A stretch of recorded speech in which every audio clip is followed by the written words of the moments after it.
call the roll. Okay, hi everybody. We're going to get this meeting going. Go for it. Patrice Berlin. John Crotow, unexcused. Claire. No, remember, John is resigned. I'm sorry, he resigned. He's been unexcused for so long. Claire is out of the room. Alex is Becky. Here. Lisa Karajian. Here. Patrick Lewis. Yeah. Heidi McKay. Here.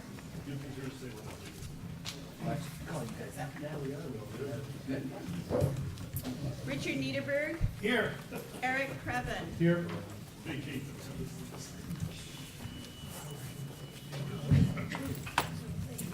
Craig Radow. Here. Rob Schiller. Here. Keith Schwallenberg. Here. Andrew Sussman. He went to get water.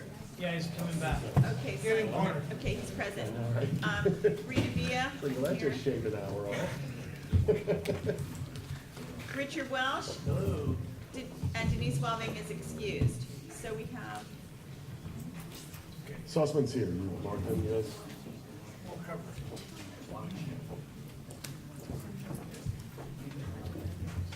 we have 13 voting members present. 7 to pass the motion. Thank you. I know.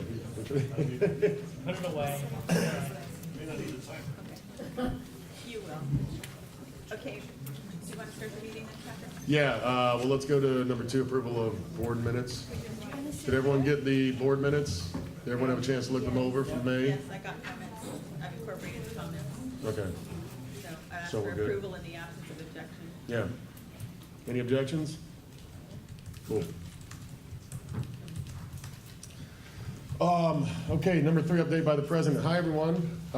Thanks, everyone, for coming out. First, let me just say I'm very sorry about the carpenter mix-up. I understood a lot of people waited a long time to get in here tonight. I'm sorry about that. From now on, we will be moving to carpenter. This was a logistical problem. Rob could explain it better than anyone. Apparently, LAUSD doesn't accept credit card payments. It's hard to believe. So yeah, and our July 18th meeting hopefully will be there, and we will have both Assemblyman Nazarian and State Senator Hertzberg there in July. So anyone who wants to know what's going on at the state level, come out and see us then. We got a lot to get through tonight. I know a lot of people are here for one agenda item. I'm just going to ask, let's all just speak one at a time, okay? Everyone's on the agenda. Everyone, if you haven't signed up to speak, please sign up to speak. Speaker cards are right over there. So yeah, let's get to this. Do we have any number 4? Yes, public comment. Jade Bloomberg. And just to be clear, guys, number 4 here, if you want to speak on this isn't for the public safety motion. If you want to speak on that, just switch your thing to agenda 10. Agenda number 10. Or do you want to speak on this? What's that? General comments. Yeah, I just want to make sure they know these are just for general comments. Yes, sir. Do we not have any, are those mics on? Yes. Yes. Ladies and gentlemen, thank you for giving me a few minutes. I'm here to talk about the Donias and the racetrack that's in front of our house. The Donias, our good friends at Waze, have seen fit to use our street as a shortcut off of Laurel Canyon, and all we want to do is keep the speed within the limits, make sure that all of the lovely women and men and babies and dogs who are walking on the streets are safe, and we have repeatedly asked what to do and how to do it, and I know it's not the most important thing on the agenda, but it's very important to us. We look out of our window every morning and every night and see backups and traffic, and not what we signed up for. And we are blessed to live in a beautiful community with wonderful neighbors, and we just need your guidance in terms of how we keep traffic safe, speed safe, and thank you all for your expertise and guidance. Thank you. I'm just going to direct you real quick. Barry, do you want to talk to him later? This is our transportation head, Barry. He'd be the right person for you to talk to. And next, let me just add this one point. Shawn, the name Brian Beverly, he's going to be attending next Thursday our public safety meeting, which will be held in this room. So it could be a good time. I don't know where he went, but it could be a good time to connect with him in person to express your concerns. He oversees the traffic for the entire North Hollywood Valley community. Okay. So. Thanks very much. Victoria Shulin. Victoria? Victoria's Victoria, here. I know Victoria's here. Do we have anyone else? Let's move It's ahead. not for public safety. What's that? Victoria, hey. You're Okay, okay? you're Right. not gonna speak up, okay, There's thank a couple of seats up here. Okay, we're going to move along to number 5, ratification of SCNC officer elections. I've been told we don't. I had number 4. You did? I did not have that, I guess you did, I'm sorry, Barry. Sorry, Go ahead. Barry. I just want to say in regards to Ways and the Donias, Councilman Krikorian is now, after our committee a year ago asked him to look into it, and I would suggest anybody here that has a problem with too much through traffic on their streets that are designated not for through traffic to please email the councilman's office. The more emails he gets, the faster he will act. But it is a huge problem from the Cahuenga Pass all the way to Havenhurst and Encino, and it's got to be one total fix. You can't just fix one portion of it because then the traffic goes on either side of it. And he is working with Councilman Rue and the council member from Encino. So we are trying to get a permanent fix for these small streets that shouldn't have become regional highways. So again, email Councilman Krikorian's office. Thank you. Thank you, Barry. Okay, we're going to move to number 5, ratification of the SCNC officer elections. This is brought by me. This is brought by you. I'll let you do this thing. Okay, so the governing documents for the SCNC board require that a majority of the board vote on to elect their officers. At the last meeting, there were 8. We didn't have all of the board members present, and therefore, when we did the elections, there were only actually 7 votes for the officers. So I'm just asking for compliance with our governing documents. We're just asking for a ratification of this, so that if we have 8 votes, then there's no question that we complied with our governing documents, and it just puts the matter to rest. So this is moved by me. It requires a second. A second. Second by Craig. Can we just vote? Yeah. Or you I mean, ask for I have comment? nothing. I don't know. I have nothing. Okay. Then let's vote. Yes.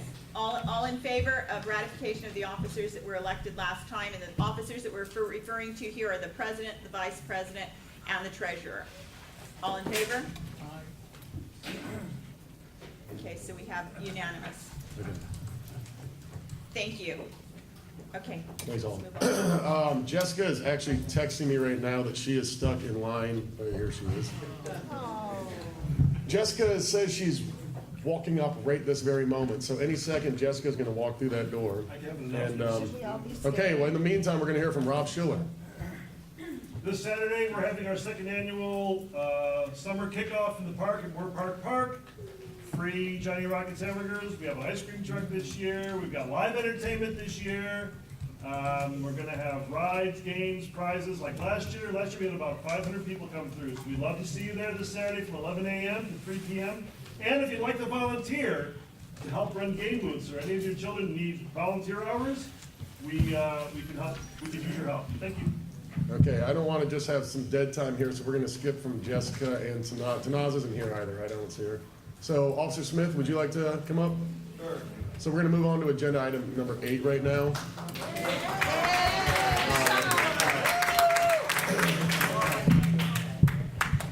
Hello, everybody. I don't know if you all wanted me to give like a crime update, or people just wanted to ask questions, whatever you wanted. Maybe a little crime update. Yeah, maybe just a little crime update. Okay. We'll let some people ask. We had a homicide in North Hollywood area, which is Studio City's all part of North Hollywood. So if you're an officer saying that it's North Hollywood, most of Studio City is in the North Hollywood area of LAPD. So we had a homicide in the North Hollywood Park, Tahunga, and Magnolia area. It was two homeless people got into an argument. We're kind of unsure about what the situation was. The suspect had a knife or disarmed the other person. The details are still a little blurry, and the victim was stabbed multiple times, basically pronounced on his way to the hospital. We know who the suspect is. I personally know him. He's been a very nice person to me in the past, and other officers spoke to us. Never had an issue with him at all.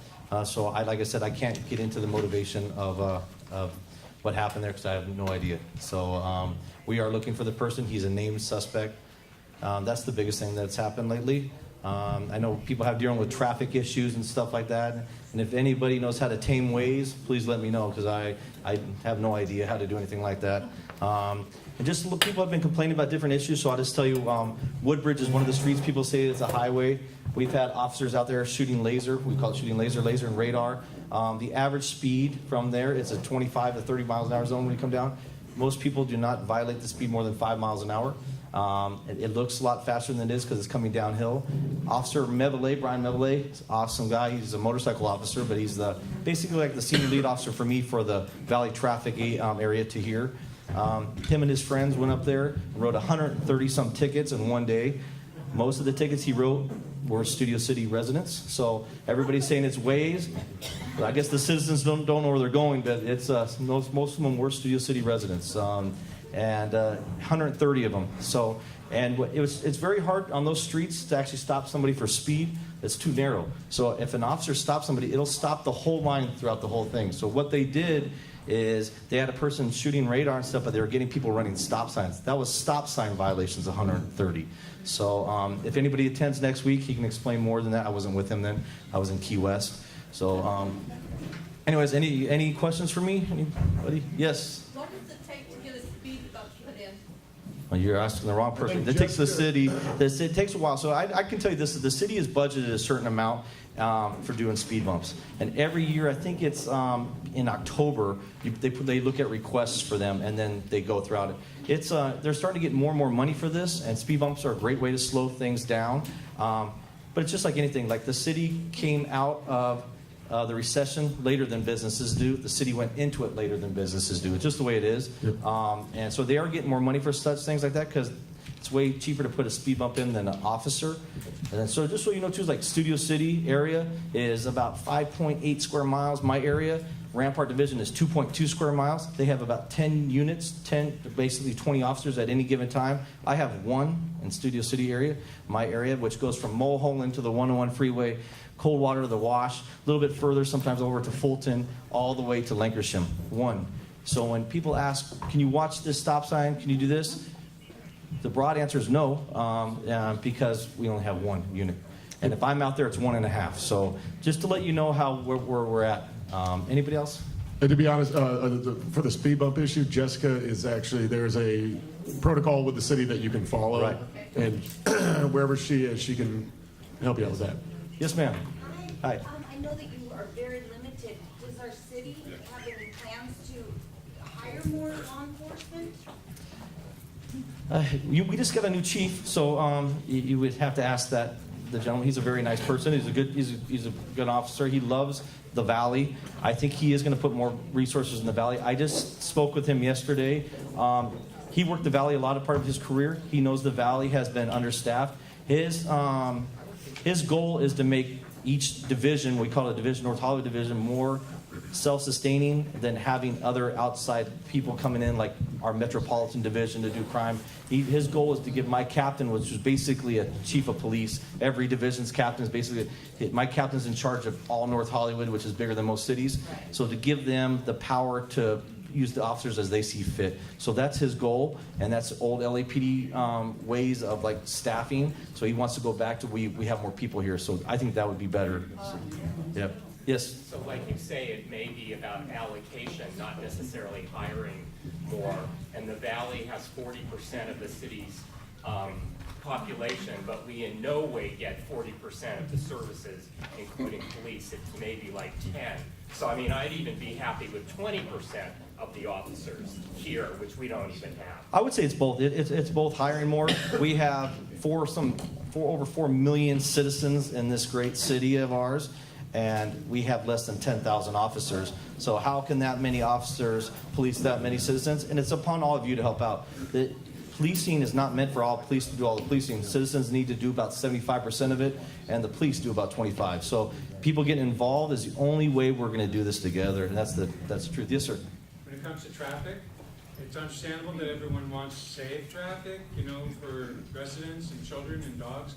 But has the city done any kind of road capacity study, which would show at the rate that they're continuing to add apartment housing all through North Hollywood and everywhere, and at the rate that commuters come in from outside the city, if you don't increase the speed that you're moving, the commute will take 8 hours to get there. It's a situation where the city has outgrown its roads, and something has to be done, whether it's a new 101, because that's a crawl, or whatever it has to be. It's simply too many cars and too many people for the given amount of space we're living on. So I agree. I don't know what to I mean, I agree with you. I'll be honest with you. Like everybody complains about Coldwater Canyon and stuff, how it is, or other. And actually, I hope if you live there, please apologize for the way I'm saying this. But most modern cities would have demolished a lot of that and have 2 lanes going up and taking away homes from people. So the city of LA is has been trying to maintain like people's properties and stuff like that, and which is nice too. But I'm not the person to really answer that. We have the city is supposed to give out just like to shoot radar or to shoot laser out there. Every street needs to have a survey done. Well, with the lack of money, no surveys were done. No officers are legally allowed to shoot radar or to shoot laser there. So that's just catching up again. Yep. So like I said, we all have to brace ourselves. Now we're dealing with this homeless stuff at the same time, which is taking a lot of money too, a lot of resources. It's just we're in a new era where we have to hopefully do things a little bit better. Since we have hold on, guys. Since we have a lot to get to, why don't we just do like 2 more questions from Mr. Smith, and then we're going to move on. We've got a lot of people. We got a lot of stuff to get through. So. Sir. How do we get speed signs? You have to pay a lot of money for them. So they're about the city will not usually come out of pocket for them unless they're right in front of a school or something like that. In your neighborhood, there's been a couple neighborhoods throughout this area, the valley, that have paid for them. They're about $35,000. Just a regular speed sign? The one that flashes? No, just a regular old-fashioned. Oh, the metal sign. That's the Department of Transportation. They're the ones that post those signs. And so you would have to go through them, which is not an easy thing to do. Right. And I know too. So, but we're trying to make that better. And Paul Kukorian's office is trying to make that better. Trust me, he's always on them about it. So we're trying to get that better. But DOT is going to have to answer for themselves on that. Okay, let's get the next one. Yes. Now. I have a question on the tents and encampments on the sidewalks. Now, there's supposed to be something where you cannot have personal belongings blocking the sidewalks from 9 a.m. to 6 p.m. or 6 a.m. to 9 p.m. Yes. or something like that. Is that going to be enforced? We enforce it when we can. And meaning that if the person's not in the tent, we can't do anything about it. Like today, I went to buy 5 different tents. Nobody was at the tent. So you can't write somebody a ticket that's not there. And then LAPD is not allowed to get rid of anybody's property. So LAPD doesn't remove stuff. Only Department of Sanitation can.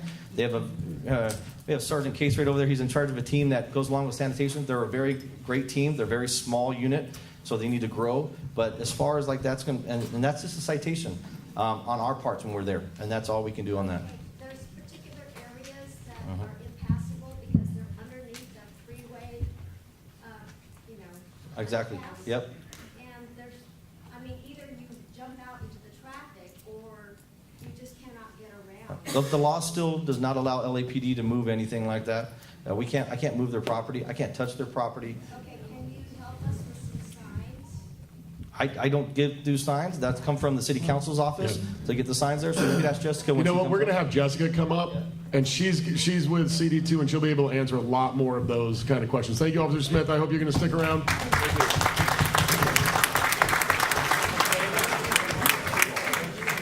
Okay, so we're going to circle back to number 6, Jessica. Jessica. Hi, this is Jessica from Councilman Cornyn's office. Why don't we talk to them? Yeah, those are... I'm not used to facing this way. There you go. Thanks, everybody, for coming out tonight. It's great to see such a turnout. It's a rarity, so hopefully this is a common occurrence. First thing I want to note on, I feel like this is very loud, is the upcoming events in our district. So I left some flyers in the back of the table, so if you guys can check that out before you leave today. I'm going to touch on, there's the Van Nuys Homeless Connect Day that our office is coordinating with the county.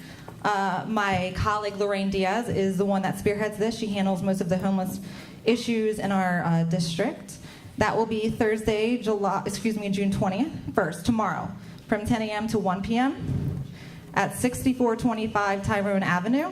So if anyone is curious, and I highly recommend some people on the board go to this, what goes on at a Homeless Connect Day, I would highly recommend you attend. It's basically a one-stop shop for resources that connects individuals experiencing homelessness with all the services that the city and the county provide. Identification cards, health and vision screenings, shower trucks, and other supportive services. So that's a highly recommended thing that you attend. On Friday is our movie night at Beeman Park, which is held at the Studio City Recreation Center. That's located at 12621 Rye Street, and that's at 7 o'clock.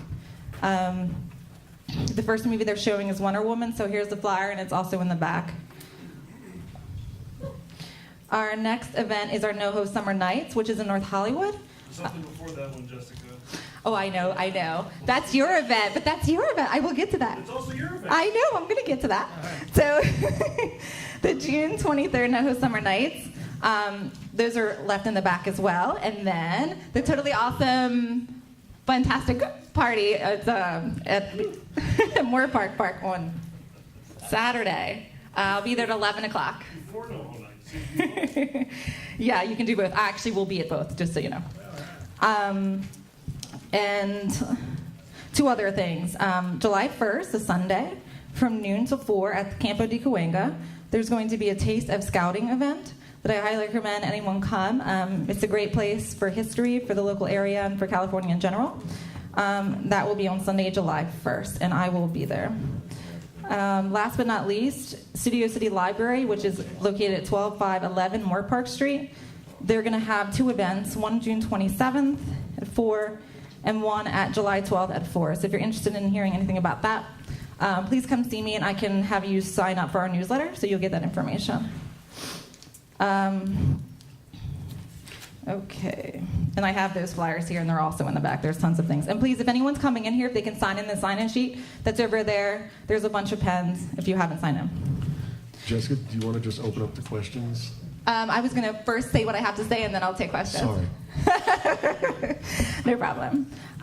First off, I want to thank Shawn Smith for coming up and being here tonight, wherever he is. Thank you. He is a great asset to Studio City. People do not realize that. He goes above and beyond in his job. He's very passionate about what he does, as am I. I want to also acknowledge my colleague who's also here. His name is Jeffrey Yazida. He is actually next to Shawn Smith, and he used to have my job. And now he handles our business liaison, and he is our deputy district director. And Jackie Keene is over here. She is our district director for CD2. She's been with her office for a very long time, before my time, before the council member Krikorian took over. So she has a lot of history in the area. So with that said, I want to touch on homelessness. So this is something I talked about at last month's board meeting. That was here prior to the new election. So congratulations, Patrick, and the new board for taking on this new year. So homelessness. So last month, I actually passed out a whole bunch of flyers, because a lot of people were asking me what kind of resources existed in terms of who to call for homeless encampments, in terms of who to refer if there's someone homeless, all that kind of stuff. And I left flyers here, and I also passed them along, and I sent them your neighborhood council board. So they're going to eventually put it on their website. So it'll be like a one-stop area that you can look for links for all the kind of services if you have questions. Just know I'm a resource, so I'll be here so I can give you my card if you also need any information. So with that said, the council member introduced a motion, which I have here with me, which lists 5 properties. They're in a feasibility study. So the mayor had requested that each council district provide any locations for potential temporary shelter, whether that be for storage or safe parking or permanent supportive housing. So those 5 properties are in our area. 2 were located in Studio City. 1 is near the river, so it's a little confusing. One is, it's part of the parking lot that's underneath Marshall's, and that leads up to the river. The other one is the Studio City parking lot, which is further down Ventura, across from the deli. So I want to be clear on this because I cannot be clear enough. The motion only asks for a feasibility study on city-owned properties and nothing more. It does not mean that there will be temporary shelters in Studio City. The council member has never green-lighted any shelters. He has not offered any properties in Studio City for shelters. He has simply asked for city staff to look at the properties to see what they should and should not be used for.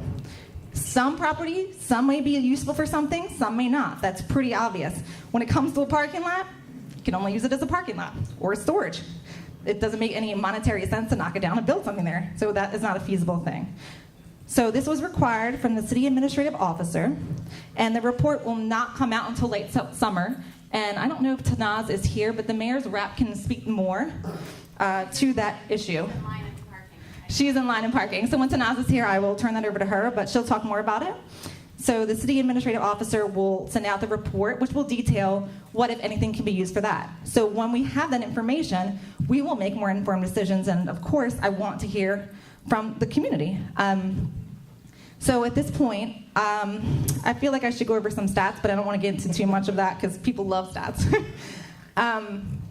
In general, there was an overall decline in homelessness in the city of Los Angeles. However, there was a slight increase in Council District 2. So part of that is due to, well, you know, the increased housing cost of living in Studio City, living in the city in general. 4 out of 5. Guys, hey, everybody. Excuse me, I'm not done finished talking. Thank you. Yeah. 4 of 5 people in our district. So 4 out of 5 people in our district are chronically homeless.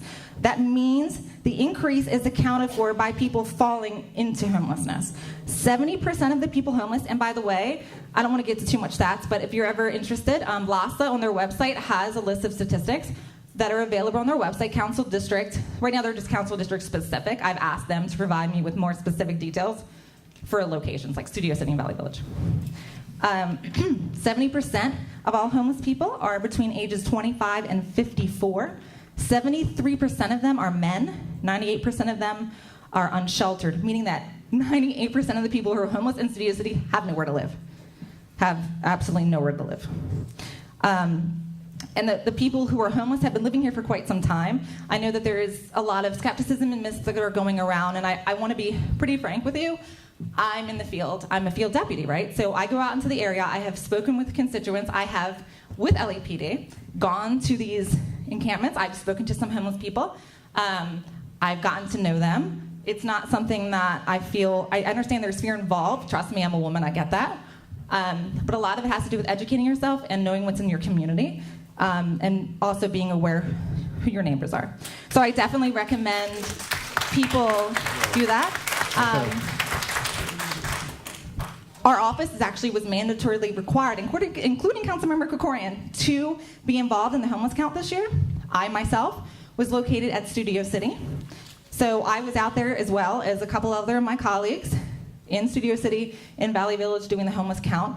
So I've seen it on the ground, and Studio City actually had they had so many people volunteer this year, they had to turn them away to other areas because it was so popular. And that's a credit to Louise Oliard, who's in the back, and he has been running our North Hollywood Interfaith Food Pantry for longer than I've been alive. They do amazing things for the homeless, and including food, and they help get housing. So he has a lot of the connections. He knows a lot of people in the community. He works with a lot of our synagogues and churches who are very active in trying to deal with the issue of homelessness and bettering our community. I also wanted to note, because this is particularly striking to me, is that less than 27% of the homeless population report suffering from mental illness, and only 15% was substance abuse. And the thing that was really disturbing is thank you, I'm not finished. Many homeless people have been victims of domestic violence. This one really struck me because I actually met a homeless man by one of the Weddington parks, and he was a man, and he had been involved in a domestic dispute with his wife, and he was thrown out and has been living in that park. So I was actually able to help him. He did have a dog, and sometimes it's hard for people to find shelter with dogs. So I do want to let you know that there are some people that I met that are homeless that are members of our military. I met a woman who was a former nurse, military, and has MS, who is living homeless. So sometimes it's just a matter of getting to know. So I really appreciate when people do call, because then I can go out and find these locations and meet with people myself, as well as LAPD, sanitation, and all of our departments. We work together to try to address the solutions. So if you do have any concerns, then please let me know. I also encourage people to, I'm going to repeat this again, please attend the event at our spa, which is what we call our service planning area, which will be June 28th at Los Angeles Family Housing.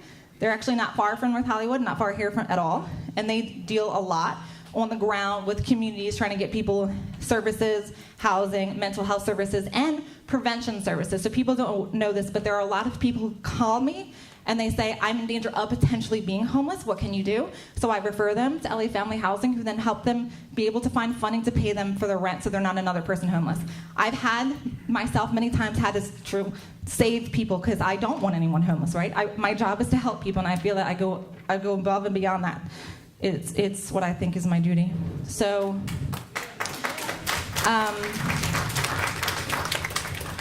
I also want to just let everyone know the shelters will be temporary. Again, this is assuming they even happen. They would last for 3 years as a bridge to housing, so not permanent housing. Before the shelters open, LA County workers would do the outreach. So this is something that the city has to do with the county. The county offers a lot of services, including, so we have Measure HHAs, and they have, which is something the voters passed, and they have Measure H. So the shelters would have security, round-the-clock security, and they would have what we call curfews, so people would not be able to leave or roam around, if you will, whenever they felt like it. And there will also be job training and placement for housing and health and mental health services. There's actually quite a bit of nonprofits that exist, and I would be happy to talk to anybody offline to get to know more of that information. So with that, without further ado, I want to say that I appreciate everyone coming out tonight, and I love to hear anyone's thoughts. If you have any ideas, our office is welcome to hear them. If you have any suggestions, because I'm here to say there are homeless people here. There are homeless people where I live, not far in North Hollywood. And they've been here for quite some time, and our job is to help them. Our job is also keep our community safe. So I think we work together as partners to try to achieve that. So I wanted to turn it over to my district director, Jackie Keene. She has a few things to say.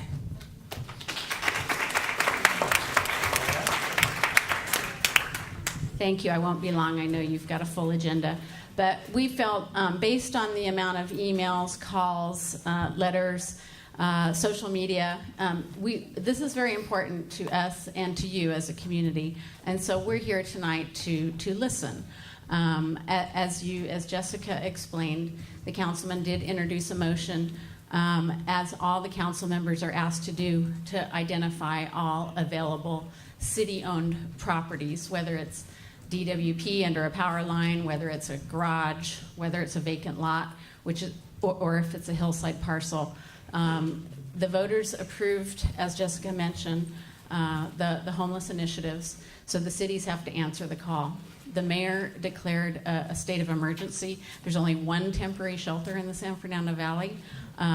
Also, the cleanup encampments that take place. The city has to store up to 60 gallons worth of property. There are not a whole lot of storage facilities to do that. So we have to look for options for a variety of different things to serve homelessness. As Jessica mentioned, this is a feasibility study. The councilman will be 100% transparent when this report comes back and say, hey, here's what they found when they went out to do their fact finding. You know, this may be feasible, this may not. We will have opportunities for community input, as we always do. And as Jessica mentioned, we're also digging deep for private properties, for available space to provide a variety of programs, including safe parking, storage facilities, temporary shelter, ideally permanent supportive housing. So I'm not going to say any more. We are available all the time during business hours to speak with you, to field questions, to answer anything. There's been a lot of information and misinformation out there, so we just want you to know that we're listening. So thank you very much. Thanks. We're going to go ahead and have Tanaz from the mayor's office, who's not feeling well. And I injured my knee. You want to say it? You can say it. Hi everyone, I'm Tanaz Golshan from the mayor's office. I'm the West Valley area rep, which also does include Studio City and Sherman Oaks. So generally, if you do need me for anything, please feel free to reach out always. I am going to briefly just talk about homelessness, and I know Jessica spoke, and gave, I think, a great, just gave you guys a lot of information. So just to reiterate, we are right now focusing primarily on homelessness. It's an all-hands-on-deck effort right now, both with the city, the county, the state, all nonprofits, kind of that play a part in homelessness. We're working very closely with neighborhood councils, the neighborhood council homeless committees, and the liaisons. And it's really all about coming together to provide housing. Our model is housing first, and because of the crisis we're in right now, and because of the many thousands upon thousands of unsheltered homeless in the streets right now, our goal is to house them right away, and that's through our Bridge Home initiative. And I know Jessica referred to that a little bit and talked about the different sites that Councilman Kukorian, sorry, bear with me because I'm sick, but the different sites that Councilman Kukorian is looking at, and every council member throughout the city is, and sorry my back is to you guys, but every single council member in the city has to look at every city-owned property in their district and put in a motion and do a feasibility study to see if this is a feasible space. So just because we may look at a space doesn't mean it's gonna happen. It has to go through a feasibility study. It has to be deemed appropriate for a bridge home. And as Jessica mentioned, which is super, super important, is to understand that these would happen, again, on city-owned property, near encampments, so that we take those people off the street that are already there in encampments into the temporary, home. It has 24-hour security. Everything is on site. Services are on site. It's not the type of bridge home, temporary shelter that you may think. That's just, I don't want to get into it, but it's not the Skid Row type of bridge home that one may be thinking in their head. No, this won't end up that way. Why? So our whole model is very different now, because every bed is reserved for a person after there's been outreach done within the encampments. So before a bridge home even goes up, again, there has to be a feasibility study that this is an appropriate site. Once it's deemed appropriate by all parties and it goes up, there's major 5-day-a-week cleanups throughout the area. And then once it goes up, even before it goes up, there's outreach done through service providers with the encampments. And then once they figure out who's going into the temporary home, the bridge home, there's a bed reserved for them. So it's not you're coming in at night. Actually, I'm going to sit down. It's not I have a little fever. Sorry.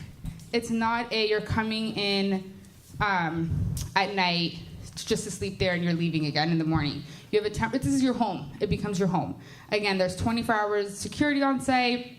There's 24-hour security. There's services on site as well. So for those who are suffering mental illness, drug abuse, whatever it may be, there's services there on site and they're getting treatment throughout the day, throughout the week, however long they're there, which is approximately 3 to 6 months. The point then is to, the point then is to provide them permanent home. So they come in, this is interim housing, rapid rehousing, and they go into permanent home, depending on the needs that they have. So it's not going to be the way it is because it's just a whole new model. That model of the Skid Row model, the standing outside, the coming in and out has not worked. So that's not what we are doing. That is not what this is about. There's funds there, there's city-owned property there, there's tons of support, there's organizations, there's service providers, there's, again, the money from H and HHH that's allowing us to do this. It's going to enable us to do things differently. It's not the old model. This is a very, very new model.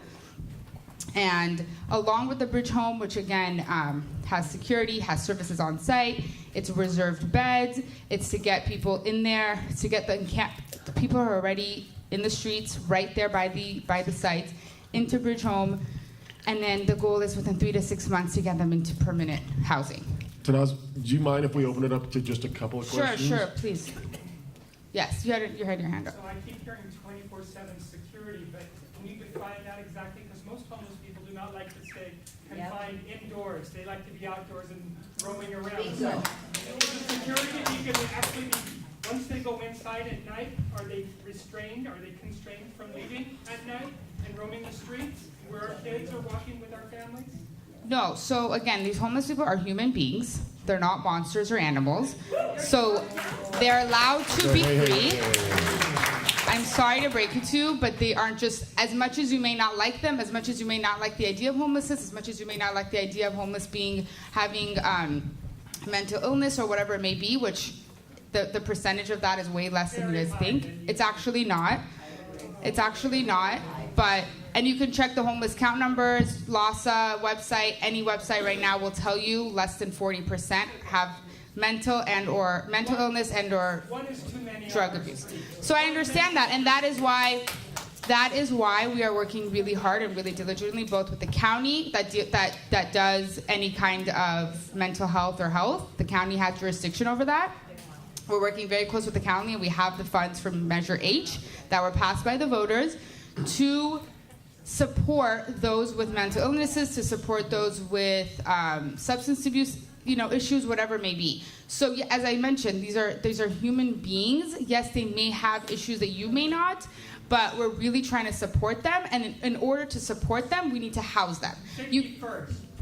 Yeah, exactly, right? So you want them off the streets. You don't want them to be living in tents on the street where your kids are walking. So the point is to get them into housing first, because we cannot support them when they're still on. We can't support them as well. Studies have shown we cannot support the homeless while they are still on the street in encampments, because there they are traumatized. There's trauma there for homeless people. There they are traumatized, and there we are not able to support them as much as we can support them when they are housed inside, getting the services that they need, right? Having a bed, sleeping inside, feeling more secure. It's very hard to help these people, to help those with the issues and with the illnesses when they are sleeping outside in tents. I'm sorry, and I understand that you don't want it in your neighborhood. I understand that this is not an easy thing to deal with. I understand that you don't want to, again, see these people and whatever it may be. I get it. I live in LA. Well, that's so insulting. No, I'm saying it to them, as in the ones with illnesses and mental, what he's referring to. You know what I mean? The homeless, who I'm saying are absolutely human beings. They are. Of course. We all know that. So he's referring to. Hey, one at a time, everyone. I apologize if that came out the wrong way. That's not what I meant at all. I was saying to those he's referring to as having mental illness and issues. And substance abuse issues.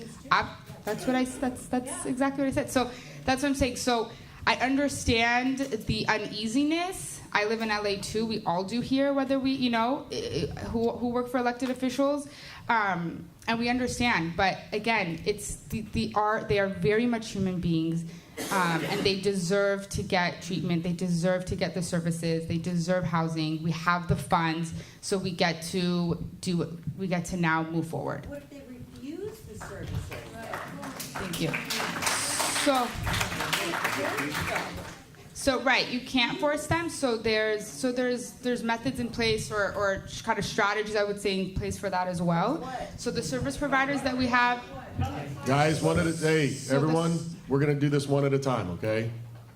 So you're going to also hear from a panel of experts as well, but the service providers that we have, I'm sorry? I don't know what you're saying, but okay.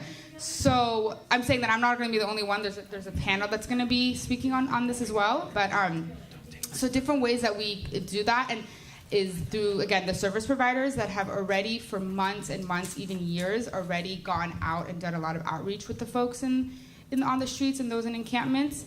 A lot of it is trust building. A lot of it is their mistrust for law enforcement, for kind of the system that has been in place until now, for those that don't trust that they're going to get real housing, whatever it may be. I want you to understand that with homelessness, there's a lot of trauma. So, and that's a kind of a bigger umbrella, but under that, there's mistrust and there's not really knowing what's going to happen. So the service providers, for the Valley, I know LA Family Housing is a huge one. I don't know if they're actually here today, but so LA Family Housing, who's worked with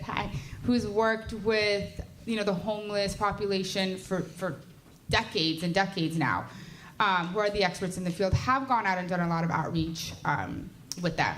And it's about slowly building that trust with them. And it's, every single person isn't going to necessarily say like, yes, I want to go, I want to go in, because again, there's a mistrust there. There's in a trust, or they don't really know what to expect, or whatever it may be.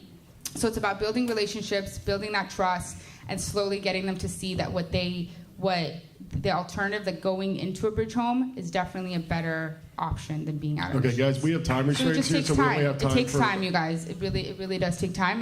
And again, I want you to know that the service providers, LA Family Housing, law enforcement, the elected offices, the nonprofits, the county, your supervisor, Sheila Kuehl, all of us are working really closely together, working hand in hand to make sure that everything we're saying we're going to do not only happens, but happens, safely, happens in the best way possible, that it's all effective, that it not only supports the homeless population, but that you guys feel safe. This is not just, forget everyone else, let's hope the homeless population. It's about really coming together and working as a community. Tanaz, I hate to say it, but we have to call time on this. Thank you. I'm good. Anyone? Hold on. Everyone who's signed up is going to have their chance to come up and speak. And there's going to be a panel, right? Still? There's going to be some other people coming up. She'll be around. We don't have time. I wish we did, but we don't. Yeah, and again, my email is online. I'm the West Valley area rep, as I mentioned. If you need anything, please email me. I always try to answer questions or support my constituents. Right? Will they be restricted to the compound? No, Yeah. So the panel. Tanaz, can you give out your email? Do you mind? No. Are you guys ready? Yeah. Okay. It's a little long. So Tanaz Golshan, it's T like Tom, A, N like Nancy, A, Z like zebra, dot, G, O, L, S like Sam, H, A, N like Nancy, at lacity.org. I'm going to leave some cards in the back. Maybe I'll just do that. I'll leave some cards in the back, but it's tanaz.golshan, which doesn't make that any easier, but TANAZ.GOLSHAN at lacity.org. Yeah, and my name's on the agenda, so it's just my first name dot last name at lacity.org. I'm sorry I couldn't answer all questions, and I hope I helped in some way. Thank you. Okay.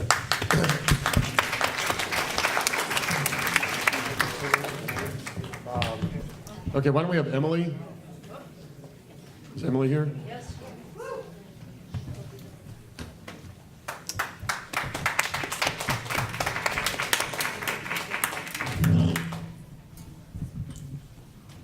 Good evening. First of all, I want to say thank everybody for coming here tonight for this most important cause. Some seniors don't realize they could outlive their money. But most people don't consider they could outlive their children. My name is Emily Martiniuk, and this is what happened to me. My youngest son, Myron, was killed in a bus accident right here on Ventura Boulevard. He was 19 years old. I was devastated. Before Myron died, I led a pretty normal life. I had a husband, 2 sons, a good job as a supervisor in a large company. a 4-bedroom house with a pool, some savings in the bank, a car, and a cat. I was making plans for my retirement in a few short years. I was a good citizen. Suddenly, my life was in havoc. I couldn't function. I didn't think straight. I didn't eat well, and I couldn't sleep.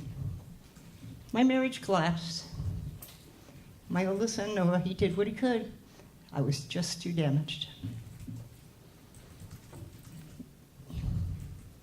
Although I suffer from bipolar disorder for many years, I was never diagnosed or treated. I self-medicated to alleviate the pain, but it caught up with me. Then came the economic collapse of 2008.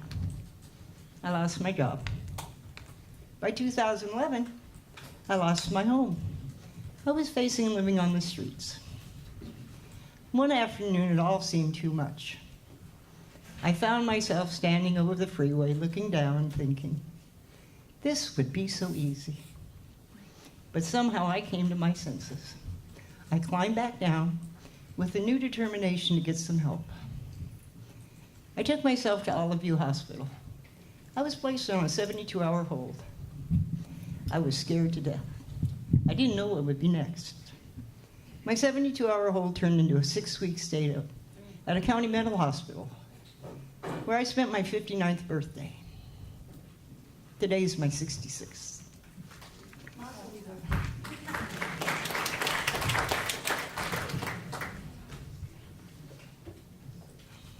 Fortunately, I was placed at LA Family Housing, where I lived for 9 months. I kept my doctor's appointments.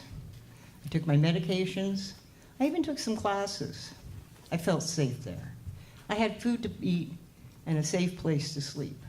And they helped me navigate through the mountain of paperwork it takes to qualify for a permanent supportive housing voucher. In 2012, I moved into a brand new studio apartment in Sun Valley, where I still live today. At the Glen Oaks Apartments, I have supportive services I wouldn't receive at a conventional apartment complex. Some of these include substance abuse programs, healing arts, cooking, and gardening. We also have staff and other social workers. My doctor and my social worker from the Department of Mental Health. They come to my apartment complex for bi-weekly and monthly appointments. These services are critical for seniors, especially because even the smallest crisis can lead to homelessness. I recently suffered a financial setback. Without the supportive services, the staff of my apartment complex, and the Department of Mental Health, well, I may have found myself back in an institution or facing living on the streets, isolated and alone.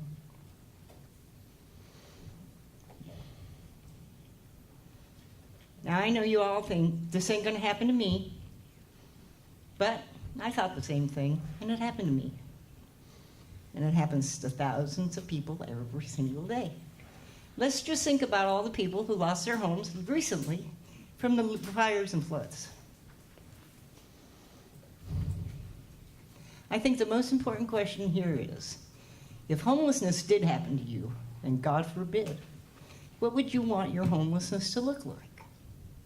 I imagine it would be a protected environment with people who care for your health and your well-being, not a tent by the freeway or the bus stop or worse. They say it takes a village. It takes a city of compassionate Angelinos who want to take charge and stop homelessness in our city of angels. Imagine how wonderful it'll be when everyone in Los Angeles has a safe place to sleep and live at night. Imagine what we can do together. Thank you.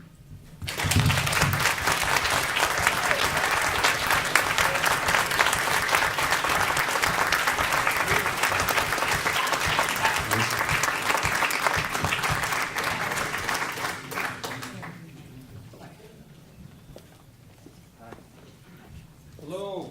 Hi. Friendly bunch.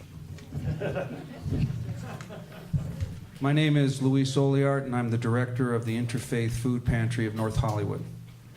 Our distribution site for 35 years is about a quarter mile down the street. Our packing and warehouse operations are with Temple Bethel. I want to let everybody know that I do have a few of our clients that are homeless, that are locals, that grew up here. They're in the audience, so when you say them and those and things like that, I want you to understand the effect of the words that you're using. So let's try to keep it. I'll just hold that. She was sick and I was a little alarmed. I'll take some vitamin C after this. Okay. We are all volunteers making up a coalition of 13 congregations working together for over 35 years, and our model combines our resources to help those in need in our community. There is no proselytizing or religious component in what we do to serve our clients, and we are an interfaith-based organization unified by a commitment to be of service. Our pantry was founded by 5 strong women who were concerned about what they saw happening in the community. In the early 80s, there was a significant increase of people in need looking for social services. These women recognized that congregations did not have the means to help our local residents who needed it, so they did something extraordinary in starting the North Hollywood Interfaith Food Pantry. We continue to offer that same help to this day. The majority of people we serve are unemployed, underemployed, and increasingly senior citizens and homeless. We continue to bridge the gap in our neighborhood where social services in the city are not effective to the standard we would like to see in our neighborhood. We are a federally certified emergency food provider, and in 1994 we distributed over 80,000 bags of emergency food after the Northridge earthquake, and during the 2008 recession, we annually distributed 60,000 bags to all our local citizens, including writers who are on strike, film crew workers, and not people you would typically think who would need help. We are as much an educational organization as we are an emergency food provider. Our neighborhood schools, including Campbell Hall, I saw the dean over there a moment ago, Walter Reed and Lawrence 2000 and others are our partners and provide not only food but volunteers as well. We contribute approximately $1 million in labor and resource annually into the betterment of our community at the Studio City. It's important to me that you all know that. Currently, numbers have stabilized at about 20,000 bags a year, but the increase in both seniors and homeless indicates that we have to adapt to changing conditions in our neighborhood. Some of the homeless population in Studio City are homegrown, locals who have grown up here in our schools and congregations, and the majority of our homeless clients do want help. They struggle with mental illness, addiction, and economic challenges. To help support the city and the county with the homeless effort, we opted in as the deployment site for the annual homeless count by LA Homeless Service Authority for the past 4 years. We did so we could assess the local population and look for creative resolution.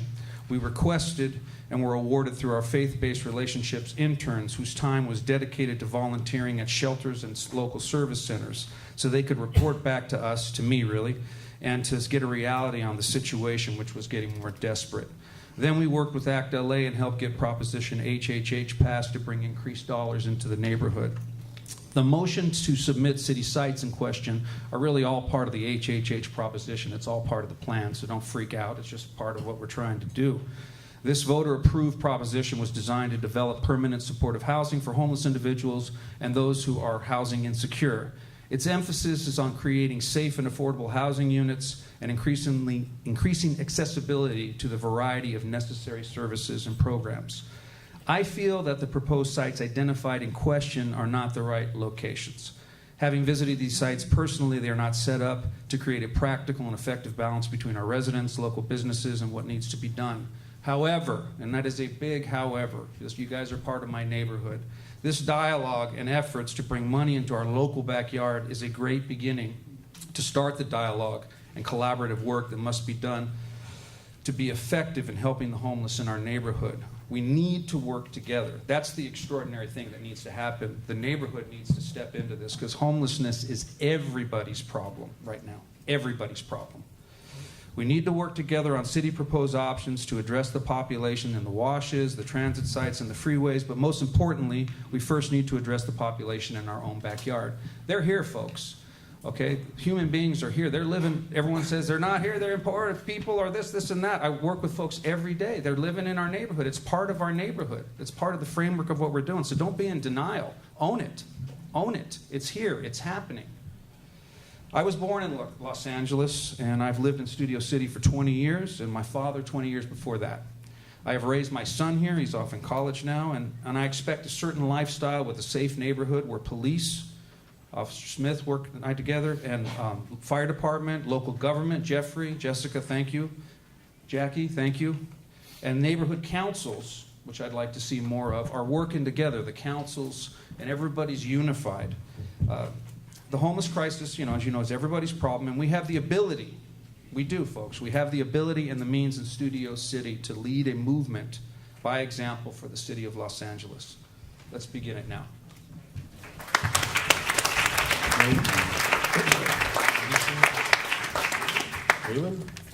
Alyn? What location would you suggest? Hello? Here, you guys, we're not doing talkbacks right now, but you can talk to them after the meeting if you'd like. Sheriff? Yes, sir. If you want, I have some homeless people that live locally that have found their ways to shelters, and they're happy to answer any questions because they're really the experts. And they're here, they know they're being brave. I told them they might be under attack, but they can come and answer any questions you need. Try not to be under attack. Let's not attack people. That doesn't sound fun. They didn't tell me I was going to have to walk through a whole studio to get here, so I didn't wear the right shoes. But, all right. You guys are being slammed with homelessness. My name is Alyn. I work at LA Family Housing. I know we've been talking about homelessness all night. Show of hands, who in the room is sick of talking about homelessness in this city? No one? Just me? Well, that's because I spend like 14 hours a day doing it. So I'm going to talk fast and give you some information on what we're doing with services. I know there's a lot of misinformation going on around there. There's a lot of questions around safety. I can tell you a ton of things that we're doing. I could go on all day. It's all I do. It's all I live. So, LA Family Housing, we are a permanent supportive housing developer, and we are also a service provider. Everything you've been hearing about around the Bridge Home programs and about all of these different services that are happening, they all come together when we're providing housing of some sort to people. We do a model called rapid rehousing. So all of these Bridge Home programs, really what we're trying to do is get people into housing as quickly as possible. It doesn't have to take 4 to 6 months. It takes a long time because we don't have any way to help people be stable while we're looking for housing. There's a housing shortage here. Our homeless problem is a housing problem, and every single one of you are feeling it every time you pay your rent, I guarantee you. We do not have enough housing in the city for everybody who lives here, let alone everybody who moves here every day. So the people who we're seeing now that are becoming homeless, we had 9,000 people first-time homeless in their life. It's not the picture you have in your head of someone walking through the streets with a shopping cart. It's families with children. I worked with families in homelessness for the last 10 years. Without a doubt, it is the one place that we can actually make a difference that will stop this problem in the future. Build housing, stop family homelessness. That's the answer to it. Doesn't mean we get to stop in the middle and not take care of people who are on the streets now. So we've got models like rapid rehousing, which can get people into your everyday apartment, help with short-term assistance, get them connected to employment. Most people are good. 90% of people from rapid rehousing leave our programs and never come back. They get employment, they have a unit, they're good. They don't need anything else. A very small percentage need permanent supportive housing, so we have to develop that. We have 5 buildings in the pipeline right now that we're building. So that can be a difficult part because people don't want it in their neighborhood. They kind of ignore the fact that it's already in their neighborhood. So do you want them on your front lawn or do you want them in a building? That's kind of the choice we're at now. So those are a couple different options that we have. And in terms of what the services that we're providing are, we do a ton of employment work. We want people to get back to work, and most people that we work with also want that. Most of the people that we're talking about here are not people who are using substances, who have mental health, who are criminals. That's not what we're talking about when we talk about homelessness anymore. It's families, it's youth, it's people who have never been on the streets before, and all of a sudden this housing crisis has impacted them to the point where they are coming to our doors and saying, I didn't know where to turn. The face of homelessness used to be the person who chose it. And in the 70s, that absolutely was the case, which is why we're still kind of battling that myth right now. In the 70s, absolutely, homelessness was a choice. People were transient for work. They moved around. In the 80s, that kind of changed. We cut welfare. All of that was gone. And then people didn't have a safety net. In the 90s, we deinstitutionalized and kicked everyone out of institutions, and they're still on the streets today. And in 2000s, we had a major crisis where a lot of people lost housing. All of those things have led up to the problem we have now. We got Measure H. And Measure H has made my life hell for the last year, I gotta say. It's a great problem to have as a service provider. We have a lot of resources to do things with. We don't have a lot of bodies to do the work with, and it's been a ton of work. The reality is Measure H came 10 years too late. We needed it 10 years ago, and we needed to be building housing years ago. So now we are trying to battle this situation where we have no housing, we have money, we can try and solve this problem, but we have to convince people to let us solve it, and that's become very difficult, which is why we're kind of here and talking about it. It's in your neighborhood, you can't avoid it, there's nothing we can do about it, but we can provide really good service that means that people are safe, because people are safer when they're in housing. I've always said, homelessness does not cause crime, it attracts it. If you have people who are experiencing homelessness in your neighborhood, they're vulnerable, and they're vulnerable to crime. Getting people into housing will reduce crime in your neighborhood because those people are no longer vulnerable to others who will see them and prey on them. I truly believe this. I've been working in this field for 10 years, and I got into it by total accident. And I'm still here because I truly believe it's the one thing that we can do as a society that provides just that baseline. I get into this because I do not think that I'm special. But I grew up in the same house my entire life and had stability and was able to do great things. Stability does amazing things for kids, and it does amazing things for people. And we are seeing a 43% increase in family homelessness in our count this year. 43%. We saw a decrease in individual homelessness. We're doing a great job with our encampments. We're really working on those, and people are moving into housing and they're recovering. People do recover from this. But as we continue to see this housing shortage happen, it's families, it's youth, it's people who do not need to be on the street, and the longer they're there, the higher the likelihood is that they will become chronically homeless and that person that you're thinking of with the shopping cart. 40% of people who experience chronic homelessness were in foster care. These are real stats that this is not a problem that is an individual problem. It's a societal problem and things that lead up to this. And the answer is housing. It's the only answer we have. So that is what I'm here to tell you, is that LA Family Housing is building housing, and we're helping people find housing, and we are focused on keeping them there with employment, with recovery, with treatment, whatever it takes, however long it takes, we're there to do it. And we want your neighborhood to be just as safe as you want it to be, because we all live here too. We are all a part of this neighborhood, and we don't want crime in it. We don't want people walking on the streets. That's why we're trying to build housing, so that people don't have to be walking on the streets and in your neighborhood. Thank you. Okay, everyone. Yeah, we're gonna move on to number 10 here. We have 3 comments on 9? Okay. Mark Reed? Oh, I'm sorry, yeah.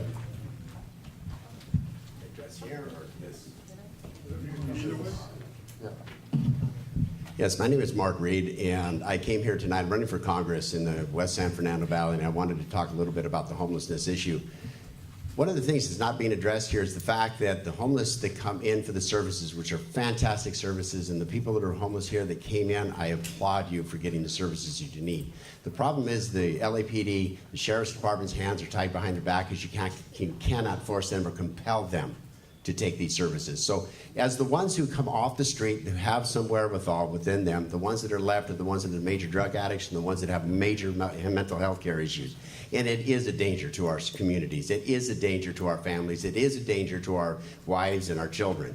So we need to go ahead and have intake centers created by the federal government that work side by side with the cities and the counties and the state, be able to bring homeless people in. The LAPD will enforce the vagrancy laws. Once again, they're still on the books. They're still on the books, except for they can't enforce them because the county was sued by the ACLU, okay, and said unless you provide housing or bedding for them, you cannot enforce these laws. So we need to have forward thinking and leadership in Congress to bring the resources back, to tie all of the resources together. But the biggest thing is we need to have a compelling forced vagrancy law enforcement to get these people into an intake center, which is a 30-day center. This is what I'm proposing. I have a 40-page detailed plan. You take them into the intake center, you assess their needs, whether it's mental health care, drug addiction, or a human tragedy, just a loss like the young lady was speaking about earlier. You match them up with the city, the county, and the state resources that are available. I don't know how much time you're giving me, 18 seconds left. So anybody that wants to talk to me further about it, Patrick, I would love an opportunity to come back to the neighborhood council and get in depth with a 15-minute presentation or a 20-minute presentation of the plan of these resource centers and intake centers, because we have to do something rather than continuing to put Band-Aids on it, because that's all that's being offered is Band-Aids, and that's why we continue to see an increase in the homelessness problems that we have, because you cannot force them to take these services. So the ones that are the most dangerous are the ones that are left on the street. Thank you. Mark.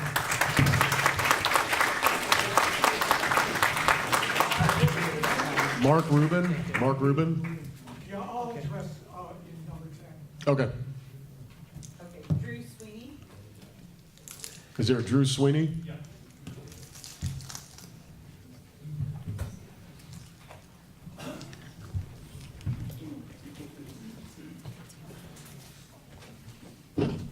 Good evening. I didn't have any prepared remarks, but I'll try to be brief.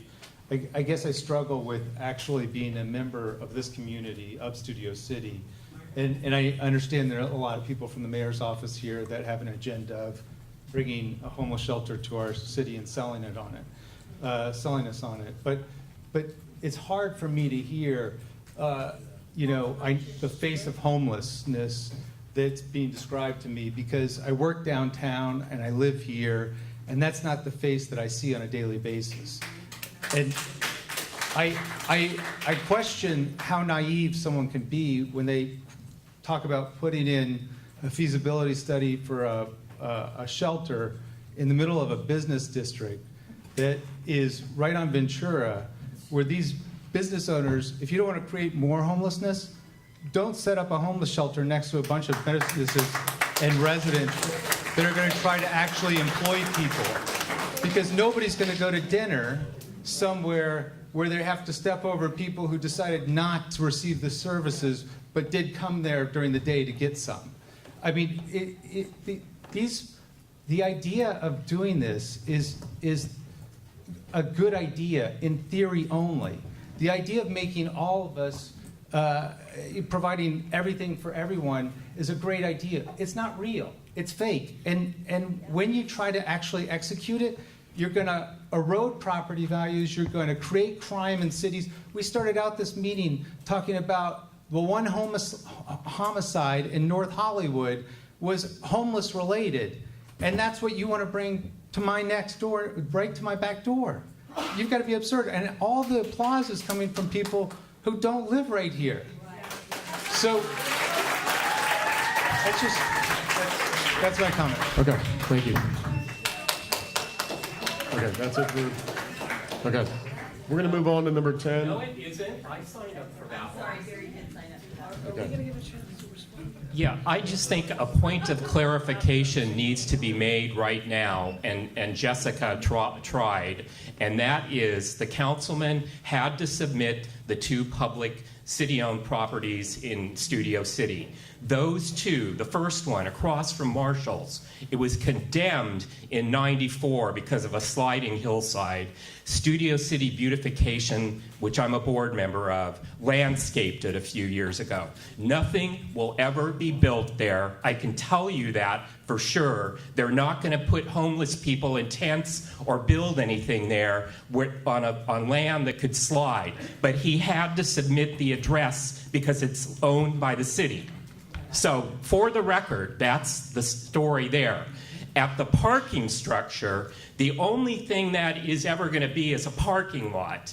If it were to contribute to the homeless issue, it would be parking for people who live in their cars, not campers because there's a height clearance, and they would park in there at night between 9 p.m. and 6 a.m., and it would be supervised. I'm not saying that's the way to go, but if anything happens in Studio City on city property, that's the only thing that's going to happen is that parking structure right now.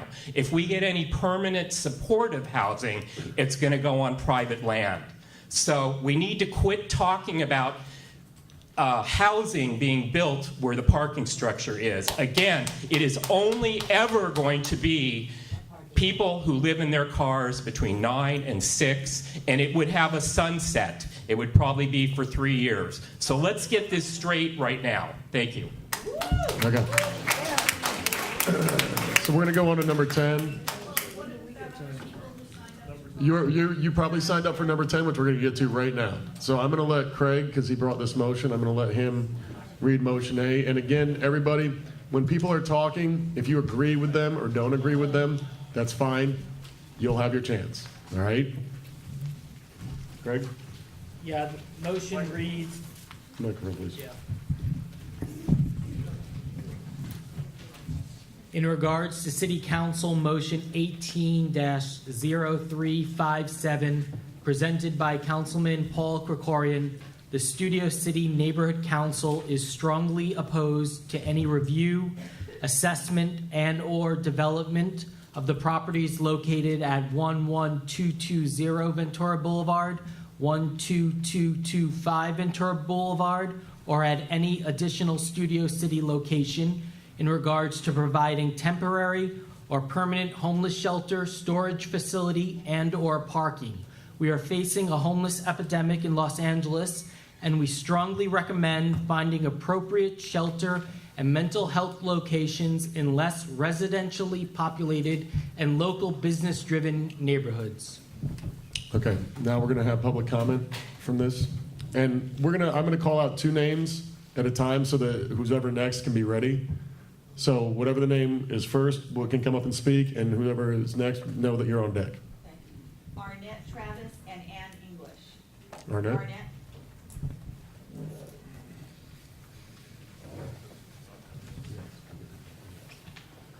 Good evening and thank you. My name is Arnett Travis, and I am here as a representative of the League of Women Voters of Los Angeles. In 2016, Angelenos voted overwhelmingly for Proposition HHH, which set aside funds to build and subsidize housing. Got something wrong? Thank you. That includes supportive services for homeless people to help them rebuild their lives. Angelenos also voted for Measure H, which provides preventive and restorative services to homeless people. In addition to these funds, the city has set aside additional funding this year for emergency shelters and services. Housing takes a long time, and we are far behind our goals. That's why, in the meantime, we need solutions to address the tens of thousands of people living on our streets. These various funding sources are combined with private monies, too. Housing for homeless is not completely subsidized by taxpayers. Opinion is really the lowest form of human knowledge. It requires no accountability, no understanding. The highest form of knowledge is empathy, for it requires us to suspend our egos and live in another's world. The League of Women Voters has put together an informational booklet about the city's plan to address homelessness and Proposition HHH and Measure H. We urge you to read it and to ask informed questions as you consider any proposed solutions in Studio City. Thank you. Thank you.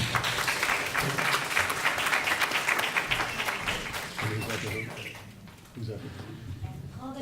Ann English is, yeah, that's what it is. Right, I'm Ann English. Hi, I'm with the Corporation for Supportive Housing. We're a national nonprofit community development finance institute, and we also have a program that works with individuals who are in supportive housing, who have experienced homelessness, to learn storytelling and public speaking. Emily, who you heard from earlier, is one of our advocates. I've worked with hundreds of folks that have experienced homelessness over the last 25 years all over LA County. And I've had bad experiences, but I'll tell you the majority of the experiences I've had have been ones that have forced me to understand that most of the circumstances that individuals have faced are not anything that I could have ever imagined myself, and have really led to more empathy than anything else, as the woman who before me was speaking about. That is the highest form of knowledge. And I feel like I know a lot of people in this room sound like they've had some bad experience, but I would encourage you to talk to people who have had more experiences than you might have. Because when you close yourself to knowledge and understanding, you're really just operating on bias, and it's not the reality. It really isn't, and not in my experience.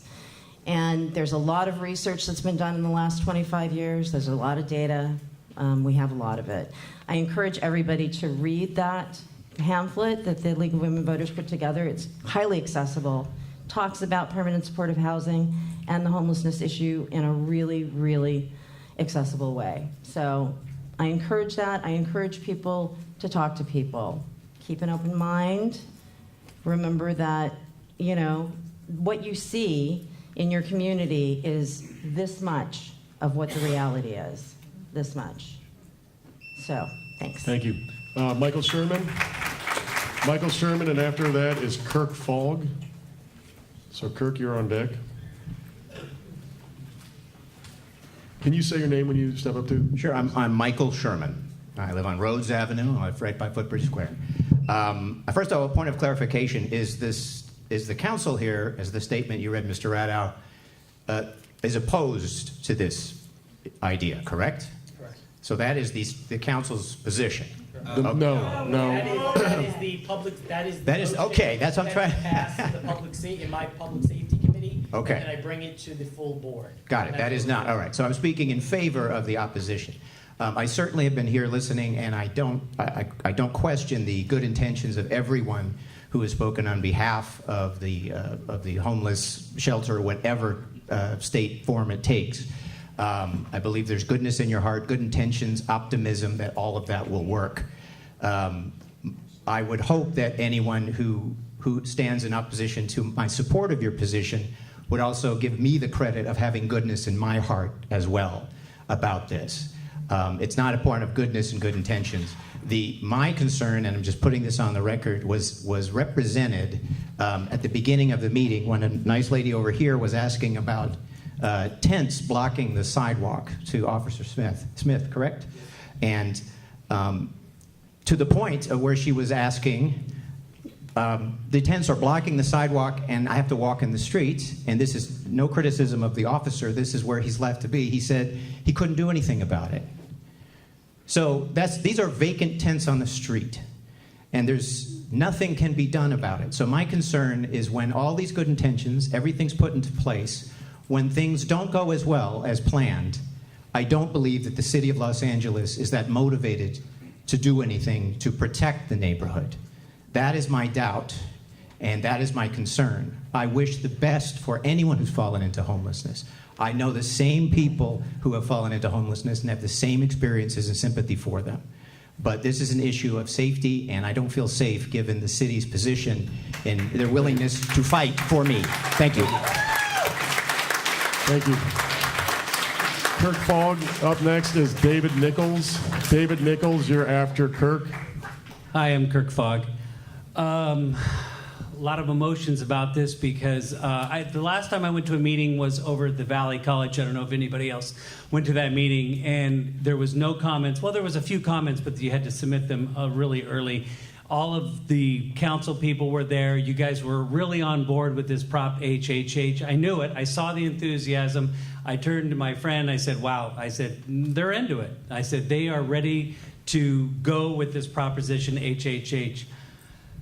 And then tonight we came here again, and you guys talked for a long time. And again, we were over here. And I loved when the one woman said, how many people here are tired of talking about homelessness?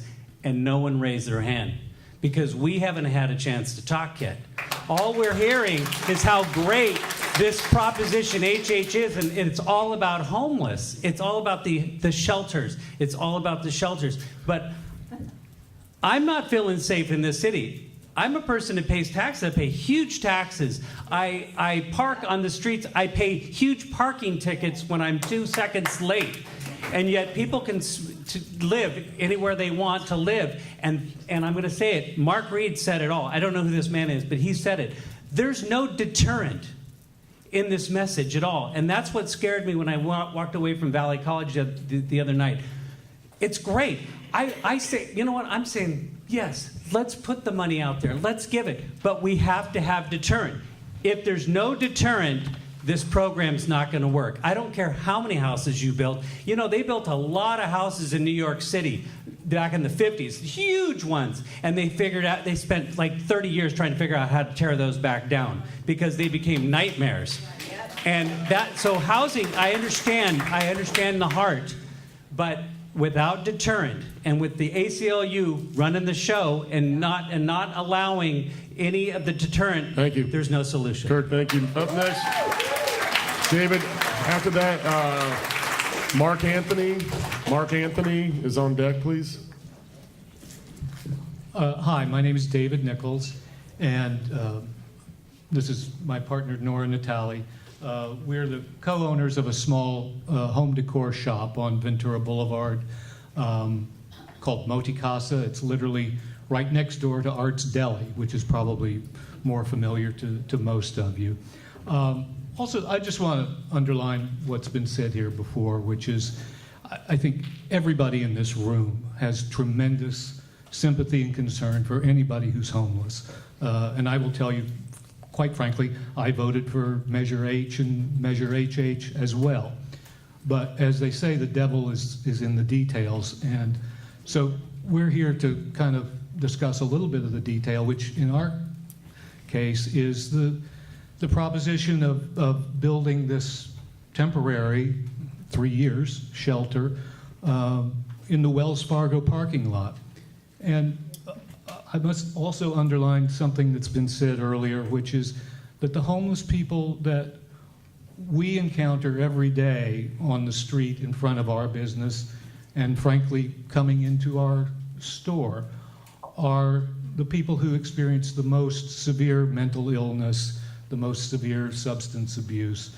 And part of what makes Studio City an attractive, viable community is the village atmosphere and the business district that runs between Laurel Canyon and Coldwater Canyon. And frankly, people are becoming afraid and concerned about coming up there. And we, our main thing is we just would like to make sure that the business people along that area are heard. We have a letter that's signed by 18 of the business owners along that area, and we would just like to make sure that we're part of the conversation. Thank you. Mark Anthony, followed by Janet Kim. Janet Kim's on deck. Hello, my name's Mark Anthony. I'm not the singer, that just happens to be my name. Second only to Julius Caesar. Listen, I was homeless until just recently. Okay, I lived in a tent on the side of the freeway. I'm from Studio City. I was born and raised in Studio City since 1971. Whitsett and Hortense. I come from a good family, hardworking family, that I wasn't raised to be homeless through drug addiction and other issues. I became homeless. I've been to prison, I've been to jail. But what I want to say is, I love Studio City. I have a special love for this city because it's like no other. And I'm here to help. I've got some ideas about how to clean Studio City up. And if I live at the shelter, I'm at the LA Family Housing Shelter. I've got pictures on my cell phone. If anybody's got any questions, if you're interested in, my story or what it's like being homeless and how I got off the street into the shelter, I'll be happy to talk to you after the meeting. I'll give you my email, my phone number, because I care. And I'd like to help other people get off the street and get the help they need. So that's pretty much it. Thank you. Janet, followed by Mark Rubin. Mark Rubin, you're on deck.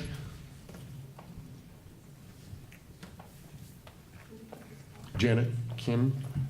Hi, good evening. My name is Janet Kim, and I am peripherally a stakeholder in your community. I come from a big Harvard-Westlake family, and to be honest, I'm a little disappointed in what I'm hearing tonight. I feel like a lot of people are saying that they are sympathetic to their neighbors experiencing homelessness, but that's not the feeling I'm getting. I recently served on my neighborhood council, and I understand that it's important to hear the voices of all our stakeholders, and everyone's experiences are valid and they're important, and we absolutely need to hear about your experiences. And what I'm hearing is that a lot of people don't feel safe. And yes, that's a problem. You need to feel safe. This is your community. I'm here a lot because my family supports Harvard-Westlake frequently, and so I understand that we all love our community and we want to do the best for our community. And the best thing we could do for our community and to feel safer is to provide the resources for our neighbors experiencing homelessness. If you don't like the tent on the sidewalk, where do you expect them to go? We need to have more facilities. We need to advocate for more services in our areas. And we need to have more geographic equity instead of trying to push our neighbors experiencing homelessness onto other areas. Every council district has pledged to provide homelessness services and facilities in their own council districts because we need to have more resources spread all across the city in order to combat homelessness. And I'm also with the League of Women Voters, and I helped develop the supportive housing guide, and it's absolutely essential that we support any kind of supportive housing that comes before us, because this is the only proven way that we can combat chronic homelessness. And chronic homelessness is what you just can't shove people experiencing homelessness into housing and expect that they will stay successfully housed. And thank you. Thank you, Janet. Mark Rubin, followed by Arnett Travis. Arnett Travis, you're on deck. Yeah, Mark Rubin here. Yeah, I have a lot of things to say, but obviously I'm not going to get through any of them in 2 minutes. I'd like to echo, just to begin with, I'd like to echo the gentleman who spoke a little while ago about the January meeting, the town hall meeting on the homelessness up at Valley College in January. I agree. I sat through 4 hours of that with wonderful story after wonderful story and little or no input from the community. I'm kind of appalled that we're going through that again tonight, that the big guns came out. Frankly, it's humiliating to stand up here and have to say this after this wonderful woman here, how I can follow this wonderful woman who has been brought up here. All the people from outside our community, the League of Women Voters, the various agencies that have come out, this is an echo of what went on in January, was over and over again, we're hearing how wonderful this is going to be. I have my great doubts about this. The person who just addressed and talked about prejudice versus knowledge, I frankly vehemently disagree with the facts that have been promoted. It's been publicly discussed that these studies have been, are you homeless? Are you mentally ill? No? Yeah. Check it off. That's about how rigorous this has been. The final thing I want to say is, including the wonderful gentleman who actually grew up here, whatever percentage of these people are local people, my feeling is I don't really think that enters into this. We need to build housing for people. The housing should be built as economically as possible. We've heard figures of $400,000 to $600,000 per unit. I think we can do much better than this. Just because you have moved into Studio City to be homeless doesn't mean that you have a right to live here forever. Thank you. Thank you. Arnett Travis. Okay, sorry, in English? Okay, Paul Green. I don't know why that went. Okay, then George Vamos is following Paul. Thank you. I live on Valley Heart Drive, right across from the Studio City parking structure. And I appreciate that the subcommittee is concerned about the proposal. I am too, and so are my neighbors. Our biggest concern is that it won't solve the homeless problem in Studio City, which is overwhelmingly tent homelessness. We don't have much of a problem with people sleeping in their cars in Studio City. If I heard Jessica correctly, 98% of homeless people in Studio City are unsheltered, which I take to mean don't sleep in their cars or vans. They're really on the street. So this Studio City parking structure idea won't do much of anything to help us, and will bring, by definition, additional homeless people into our community.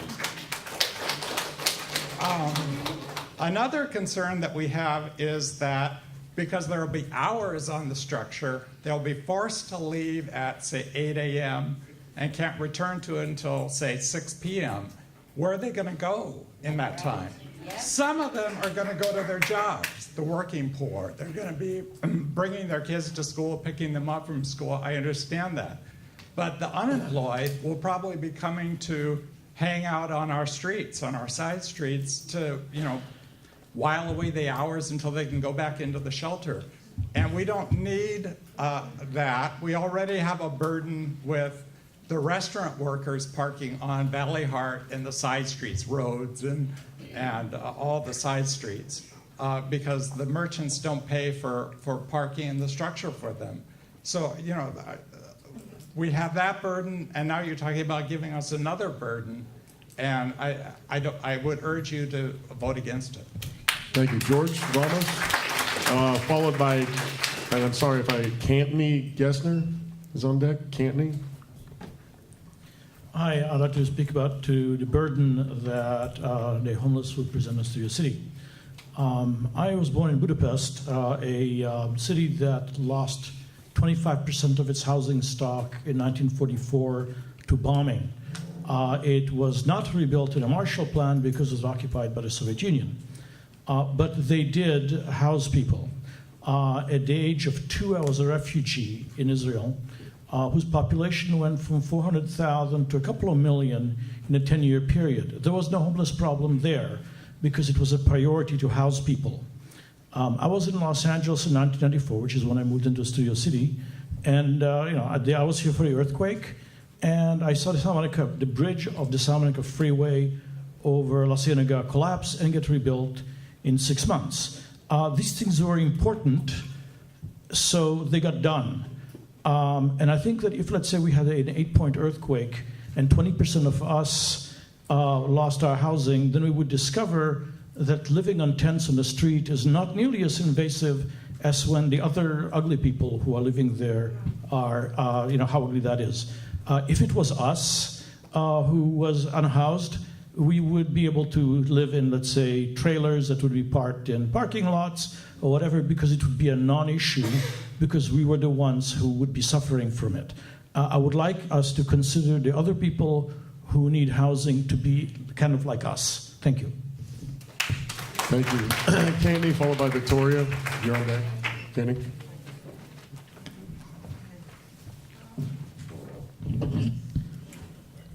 Hi, I'm Cantney, and I've been homeless on the streets for quite a while here in Studio City.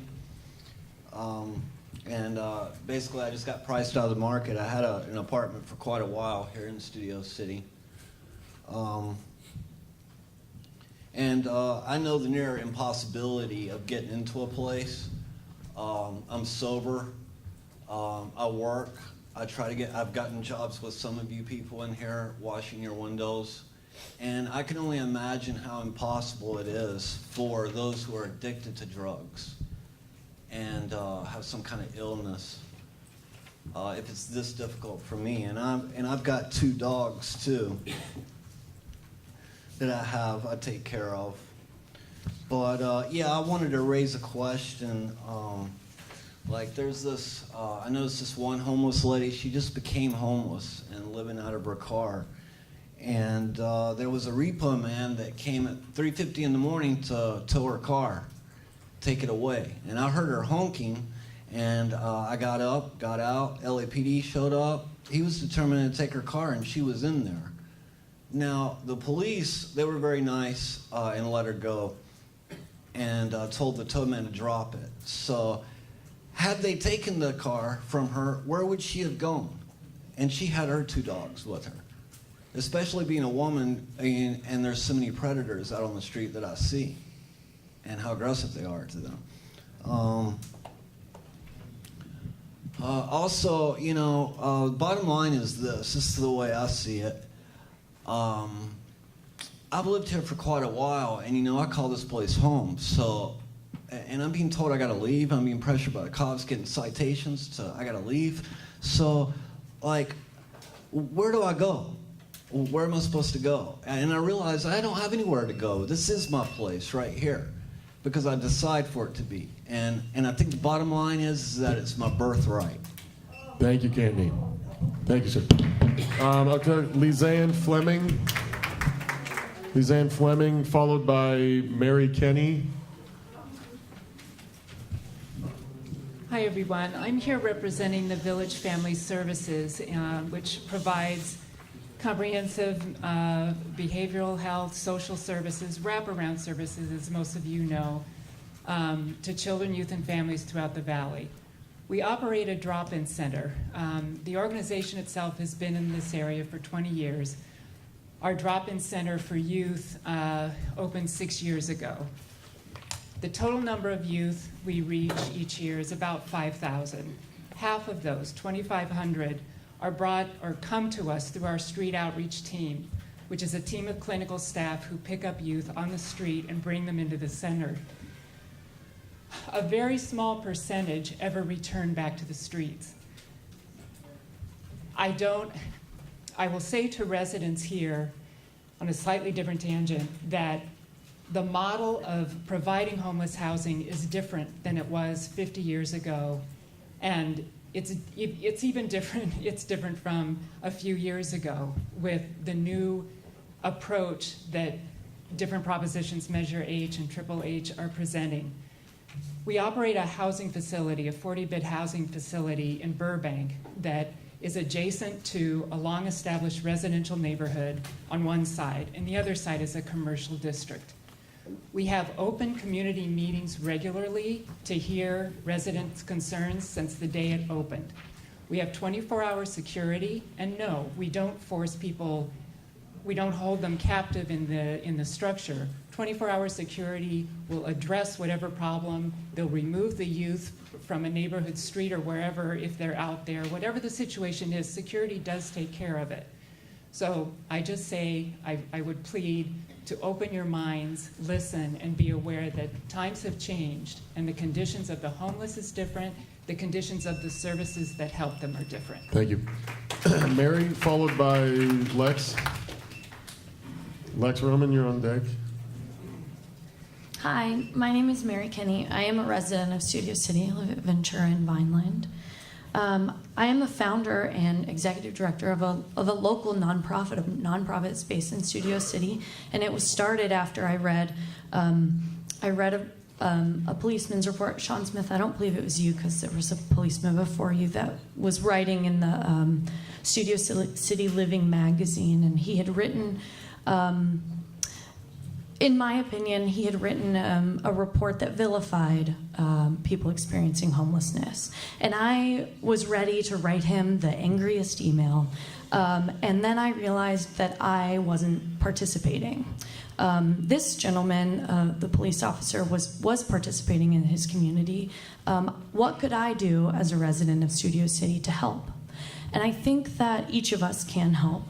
As a result of writing that letter, I got in touch with LA Family Housing and began volunteering with them. Homelessness is a complex issue, and they'll be the first ones to tell you that. It's not easy. You leave volunteering at a place like that, and it's an interesting thing to process. It's trauma is hard to explain, but this year I was invited to help LA Family Housing set up their new permanent supportive housing apartments called the Fiesta Apartments. And they're just in North Hollywood. And these buildings are really incredible. We were able to build furniture for these apartments to help people move in.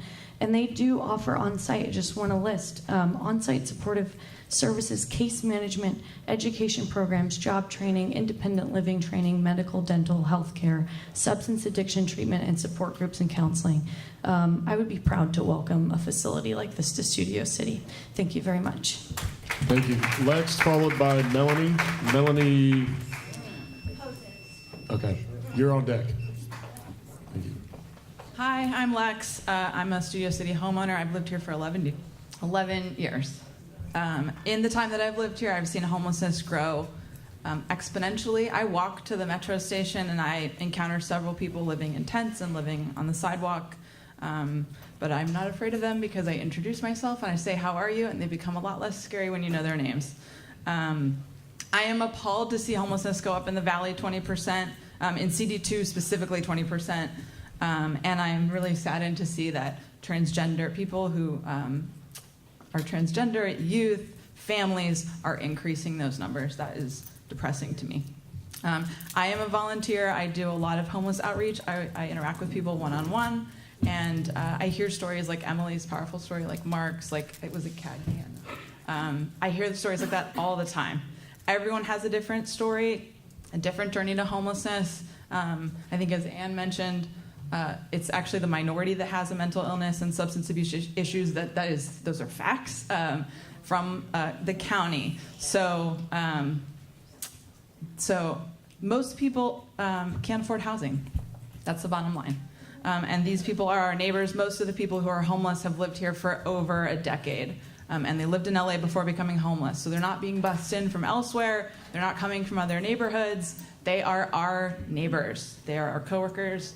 They are our friends. Yep, that is actually a fact. So you can't dispute that. And I just wanted to mention that this is happening in every neighborhood. I go to a lot of neighborhood council meetings. Every neighborhood feels the way that this neighborhood feels.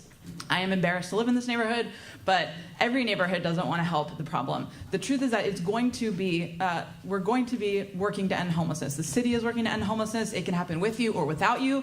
I choose with. Thank you. Melanie, followed by Stephen Potts. Stephen Potts, you're on deck. Hi, I'm Melanie Poses, and my husband and I have owned a property in Studio City that we're living in for 15 years. There is nothing more to say about the issue. What there is to say is that I'm helping put together a group who wants to talk about creative solutions. So if anybody would like to contact me after the meeting, I'd like to be the person who puts together a meeting, perhaps at the library. We have a foundation that has helped homeless people for 15 years keep their pets and help them become ESA certified, emotional support animal certified, to help remove that barrier from getting them housed. We work with all of the social service providers, and everybody has their own opinion, but if anybody wants to step outside the box and look at helping, let's do it together. Thank you. Stephen, followed by Catherine Cato. Catherine Cato, you're on deck. Hi, my name is Stephen Potts. I've been in Los Angeles all my life. I've been in Studio City since 2010, and I have never seen homelessness more prevalent in Studio City and in the city of Los Angeles than now. It is a serious problem that's not going away. I almost bought Mr. Zbecki's house on Galewood, I believe it was, but I found a property on Sunswept Drive. And my property is particularly vulnerable because it's built right above the bridge overlooking the San Fernando Valley. To give you a little bit more perspective than that, if you're having a lunch over at Carney's, you look south up into the hills, that's where I'm at. And that bridge is right there. And it's a magnet for the homeless population. We are frequently trying to get people out of there. The police have been called on occasion. We've had a fire break out there because of some encampments that have been going on. We constantly see graffiti going on there. About once every 18 months to 2 years, the city goes ahead and cleans things up at some considerable expense because there's a hazmat crew, there's a cleanup crew, and then we have to have the police officers there to shoot people out. I don't have any thoughts on how this is going to get solved. It's obviously not going to happen overnight. It is a problem that needs to be addressed. My suggestion is let's look at what did not work and try something new. Maybe we can learn from our mistakes and find out some kind of a solution where we can have compassion for the homeless and we can also live in Studio City in some degree of peace. Thank you. Thank you. Catherine Cato, followed by Larry Hoffman. Larry Hoffman, you're on deck. Hi, Catherine Cato. I'm a Studio City resident for 35 years. I own my own home here, and the main thing with the homelessness that I am concerned with is I don't trust the leadership, and the way it's going with a lot of happy talk is just, I need facts and more information. I just don't trust our council member or our mayor. Thank you. Thank you. Larry Hoffman. Larry Hoffman, followed by Charlotte Cope. Is Larry Hoffman here? Charlotte? Charlotte, you'll be followed by Brian Kramer. Brian Kramer, you're on deck. Hi, my name is Charlotte Copy. I'm a homeowner and resident of Studio City for 30 years, raised a family here.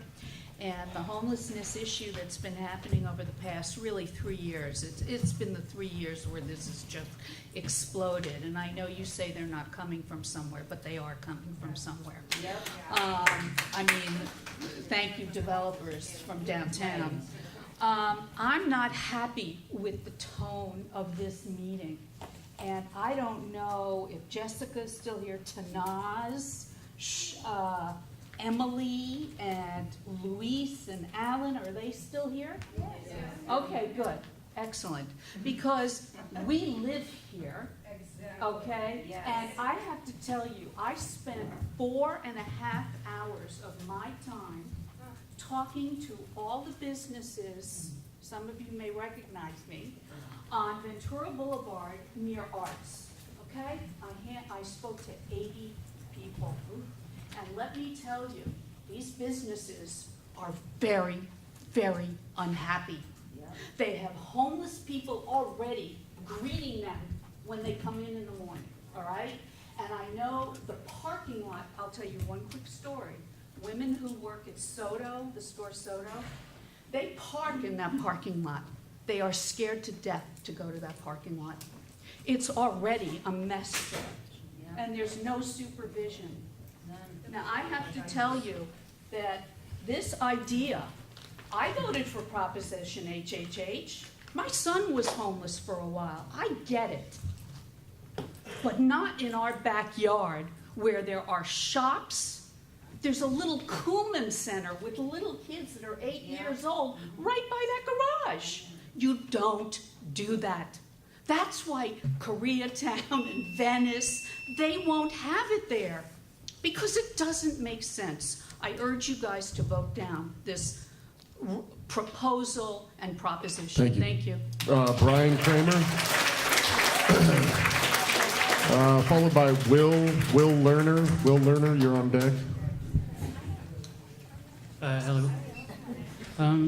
So I'm a volunteer. I volunteer my time every other weekend. I work with a group called SELA, and it's a coalition of neighborhood councils that want to help. And so I can tell you that every neighborhood, is dealing with this issue. There are 60,000 homeless people in LA County.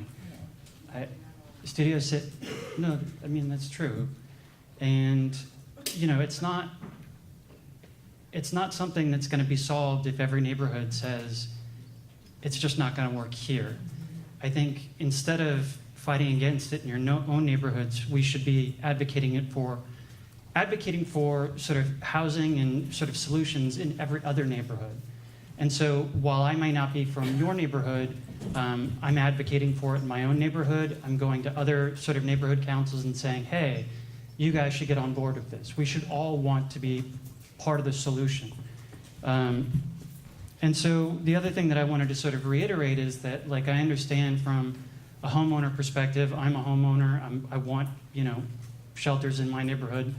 From a business perspective, if you have negative experiences with homeless people, it is in your interest to have a place for the homeless to go.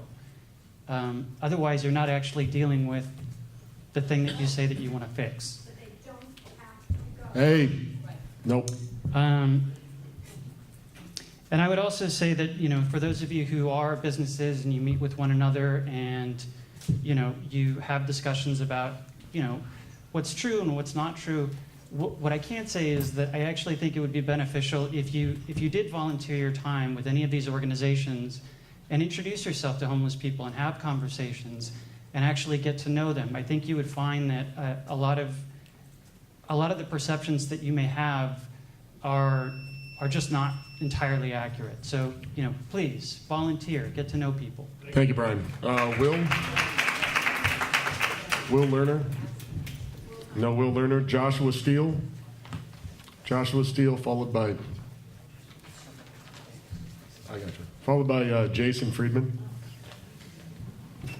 Hi, my name is Joshua Steele. I've lived here in Studio City for most of my life, and I'm speaking because I believe that homelessness is a crisis across the LA area, and the only way to address it is to provide services, shelter, and housing for the homeless in every neighborhood.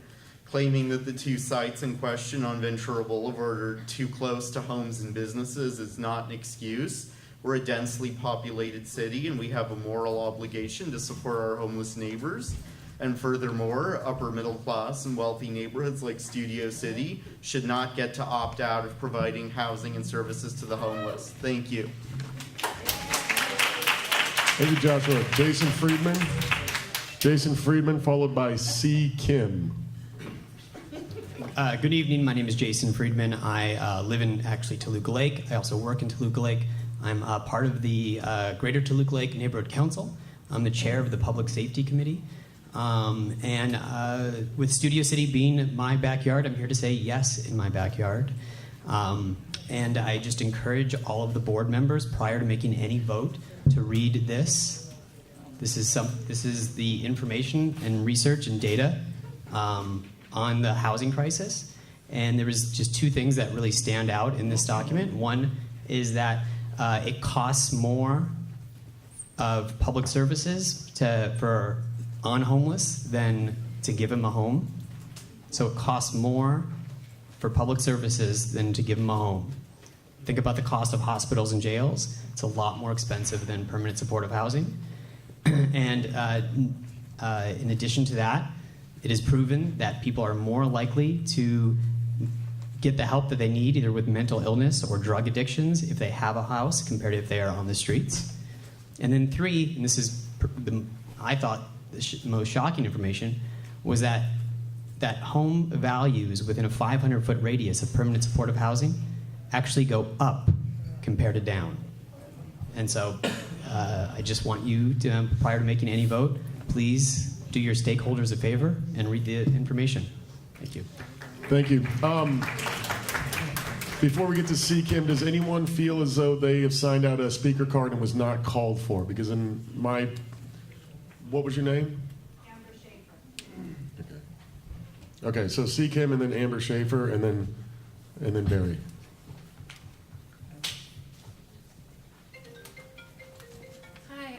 Kim. I've actually lived Can you in hold on 1 second while they turn that off? Thanks. I've lived in Los Angeles for over 31 years, and I'm also a Harvard-Westlake family member.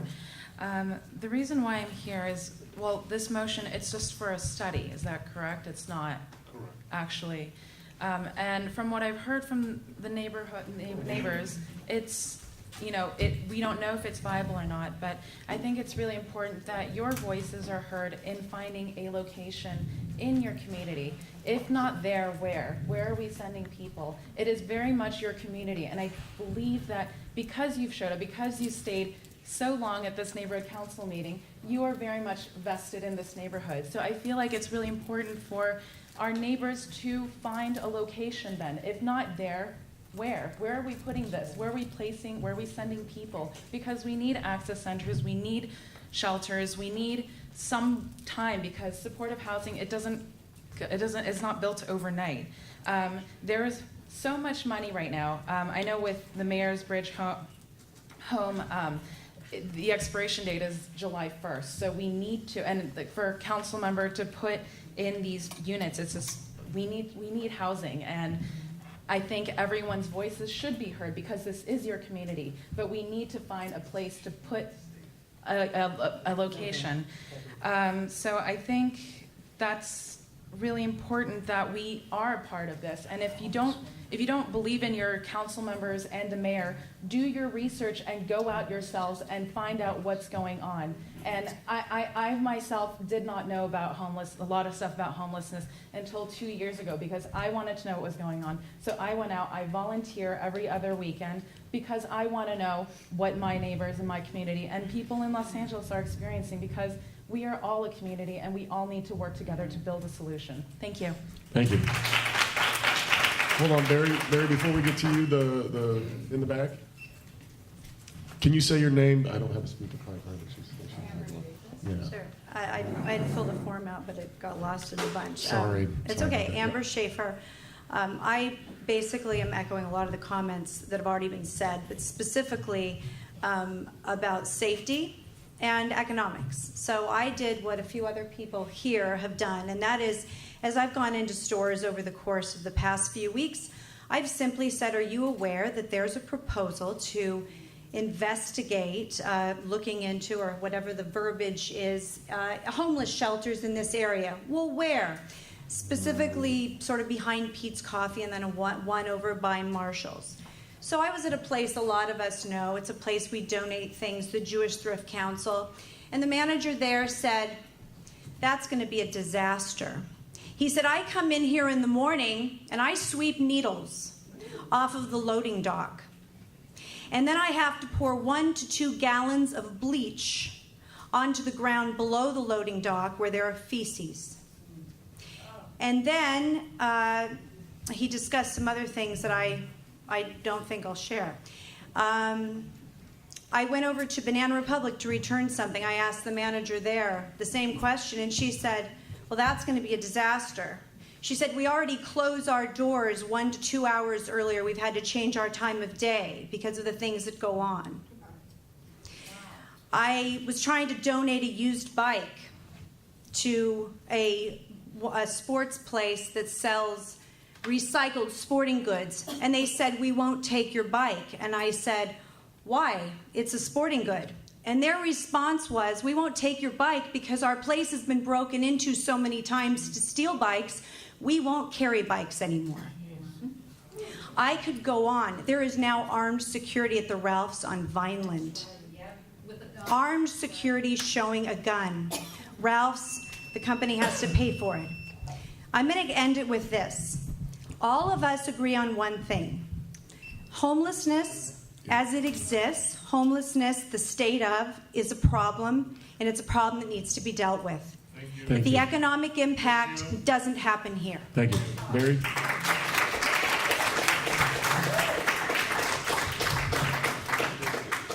I have a job that takes me all over the city of Los Angeles. I'm told that 2% of the homeless population is in Studio City. I'm telling you, we have it good. We have it good by comparison. We have 2% of the feces. We have 2% of the needles. We have it so much better than everywhere else I go in LA, with maybe the exception of Brentwood or Pacific Palisades or Bel Air. So just keep that in mind, what we're dealing with here. We have a very small problem, and we're being asked to contribute. Guys, Barry has sat quietly while everyone else on talks. a 2% level. So keep that in mind. We have it so good compared to 90% of the rest of the city. Thank you. Okay, we're going to go around and have some quick board comments. Guys, try to keep it to 2 minutes. Mr. Schwallenberg. Thanks. First, I want to commend Craig Reddo for bringing this issue up in his subcommittee and bringing all of the community out. It's amazing engagement that we haven't seen before. So thank you, Craig. The housing crisis is large and it's a complex issue. But the biggest problem I see is that we are afraid and we're making assumptions out of fear. And that's totally understandable. But making public actions out of fear is going to be ultimately regrettable. We should start with a discussion like this with the people who are homeless in the community. How and why did they get to the current situation, and how and why how we can help them out of that situation. That is the focus we need to have. We need to look for information, because the truth is always less scary than the stories we tell ourselves. I just started doing outreach with people who are homeless, and I can tell you firsthand it makes me less afraid to walk our Riverwalk and more inspired that a goal of cleaner, safer streets for everyone is not only necessary, but it's very possible. The conversations I've had with people living on the street back up the data that we have researched and shared with you today, that no, most are not mentally ill, no, most are not addicted to drugs, no, most are not criminals, and they do not want to be homeless. It's not my experience doing outreach with homeless. These are the things we want to believe because it makes them less like us in our heads. For the first time in years, we have a state and city budget to help people, which was not true before. That is what's different, and that's why and to this day, right now, the money is just coming in. So in our head, we assume that there's all these beds available. There are not beds available. When I go to try and get people somewhere to go, there is not housing available. So for the first time, it is available. So I think we should not start off as a board saying no, that we don't want to be a part of the solution. So let's say yes and be a part of listening to everyone in our community. Thank you, Keith. Mr. Bourbon? I would like to say thank you to so many stakeholders who came out to share their views. I think it's incredibly important. And obviously, there's a lot of divide between, camps on this particular issue. But I think that together, we have to find a way to solve this. And I think that, through public-private partnerships, I think it's possible. I think the idea of doing something right in on our neighborhoods is tough, but we have to be open to solutions. Like if people were thrown out from a hurricane, we would find a way to find shelter for them and a place to go to the bathroom and all those things. And I think Mr. Johnson is right. We have a much better story than in other parts of the city. That said, I don't think our leaders are doing enough, and we have, there are programs that do work. There's a thing called Haven of Hope in San Antonio, Texas, where they have reduced unsheltered people by a significant degree, and it's being copied. It's a public-private partnership, campus-like environment where, somebody has to take the campus, but it works, and there's jobs nearby. So I think that we should struggle and find and look in the corners of our community and find a place to be big-hearted about it and try to connect to these people, because we are all Angelinos, and that's the fact. Thank you. Mr. Kenny?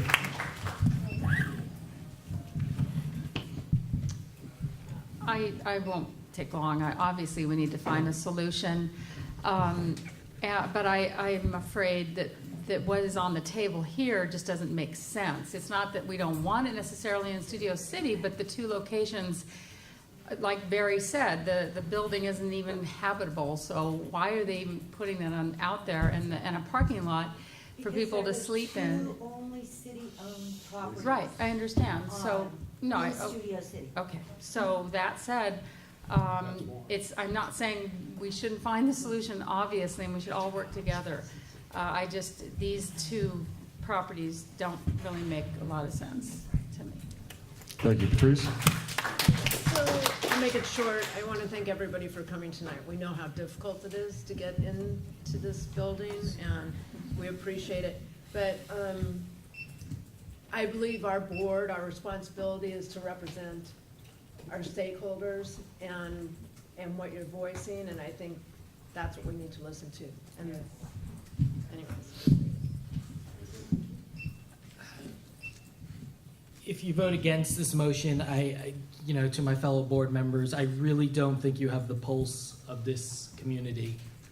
And Jackie, I know this is a key issue for Councilman Krikorian that he kindly volunteered our community for. Instead, maybe he can volunteer Studio City for more police, more protection, more patrol immediately.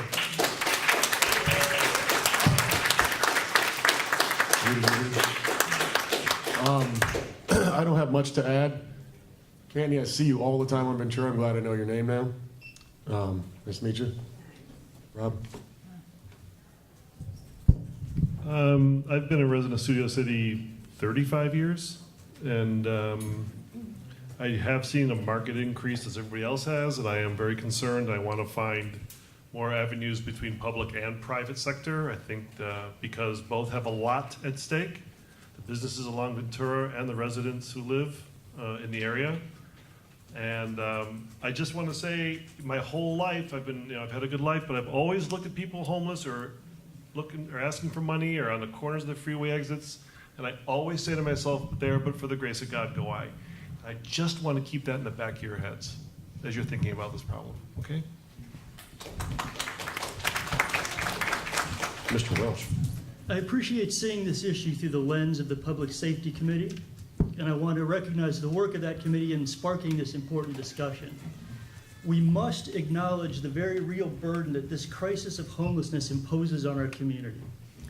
But the motion before us has a very strong tone of finality, and I think it's a strategic mistake to make our first word on this issue our last word on this issue, especially because there is no urgency to speak in influence of a motion which has already been adopted by the City Council.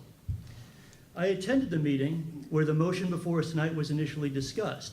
Then, as tonight, concerns about the implementation of solutions were underpinned by public comments largely describing the agony of the crisis as it presently exists. What we've heard tonight reminds us that this topic is of some complexity and nuance. Our obligation as a board is to look at complex issues from multiple perspectives. This, in my opinion, is the only way to speak with a meaningful and credible mandate. There is a very real danger of responding to abstract notions rather than to concrete facts, specific plans, and detailed strategies, when in fact our credible participation may empower us to effect those plans and strategies to our ultimate benefit. And so I think we ought to demand the participation that Council Motion 180357 grants us as affected stakeholders. And we ought to gather input, like we did tonight, and build consensus from the diverse points of view available to this board, including the public safety, land use, government affairs, and homelessness committees. I'm in favor of taking a strong position, but I think it should be a position that is informed by the goal of doing the greatest good for the greatest many in the shortest period of time. Without breadth of perspective, I would hesitate to propose any formal response, but based on the long-standing priorities of the Public Safety Committee alone, I can easily imagine a request for a HOPE team dedicated to intervention along our riverways and commercial corridors. This crisis can only be abated by our collective willingness to imagine our city above this tide of despair.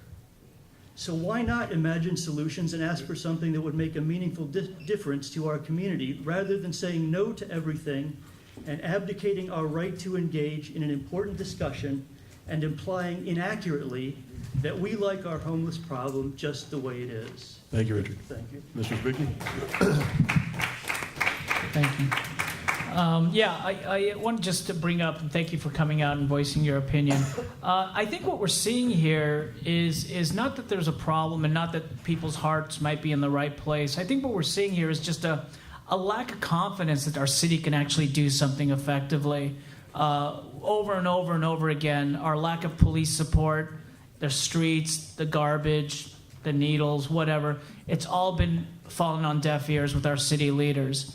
How on earth are we going to be able to execute this? No one believes we will. And sadly, I have to side with experience. You guys rarely do something effectively. And I think you had stats in January that showed that we're at like a 20 percentile of effectiveness on our basic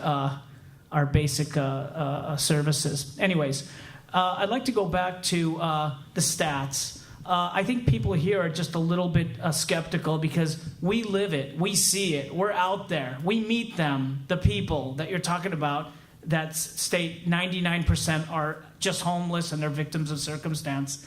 Not everyone is like that, and we don't buy it. I personally don't. So lastly, I want to just mention, and someone had mentioned doing things effectively, there are tons of vacant commercial properties all over our city. If they're here, great. If they're in Panorama City, great. Convert them, make them viable for people to come and live there at a fraction of the cost of this $500,000, $600,000 per unit. It's absolutely ridiculous to build bricks and mortar for a possible experiment that may not work. Lastly, I just want to say, I know it looks good on voting pamphlets, and I respect that, but it's our money. So let's really think this through well. And lastly, I just want to say is that if you want affordable housing, stop tearing down our garden apartments so people aren't thrown out on the streets. All this development from one side of the government, our city government, and then on the other side, we've had a housing crisis. we've got a housing crisis. Well, you're causing the housing crisis. So let's get started on some sensible solutions. Thank you. Thank you.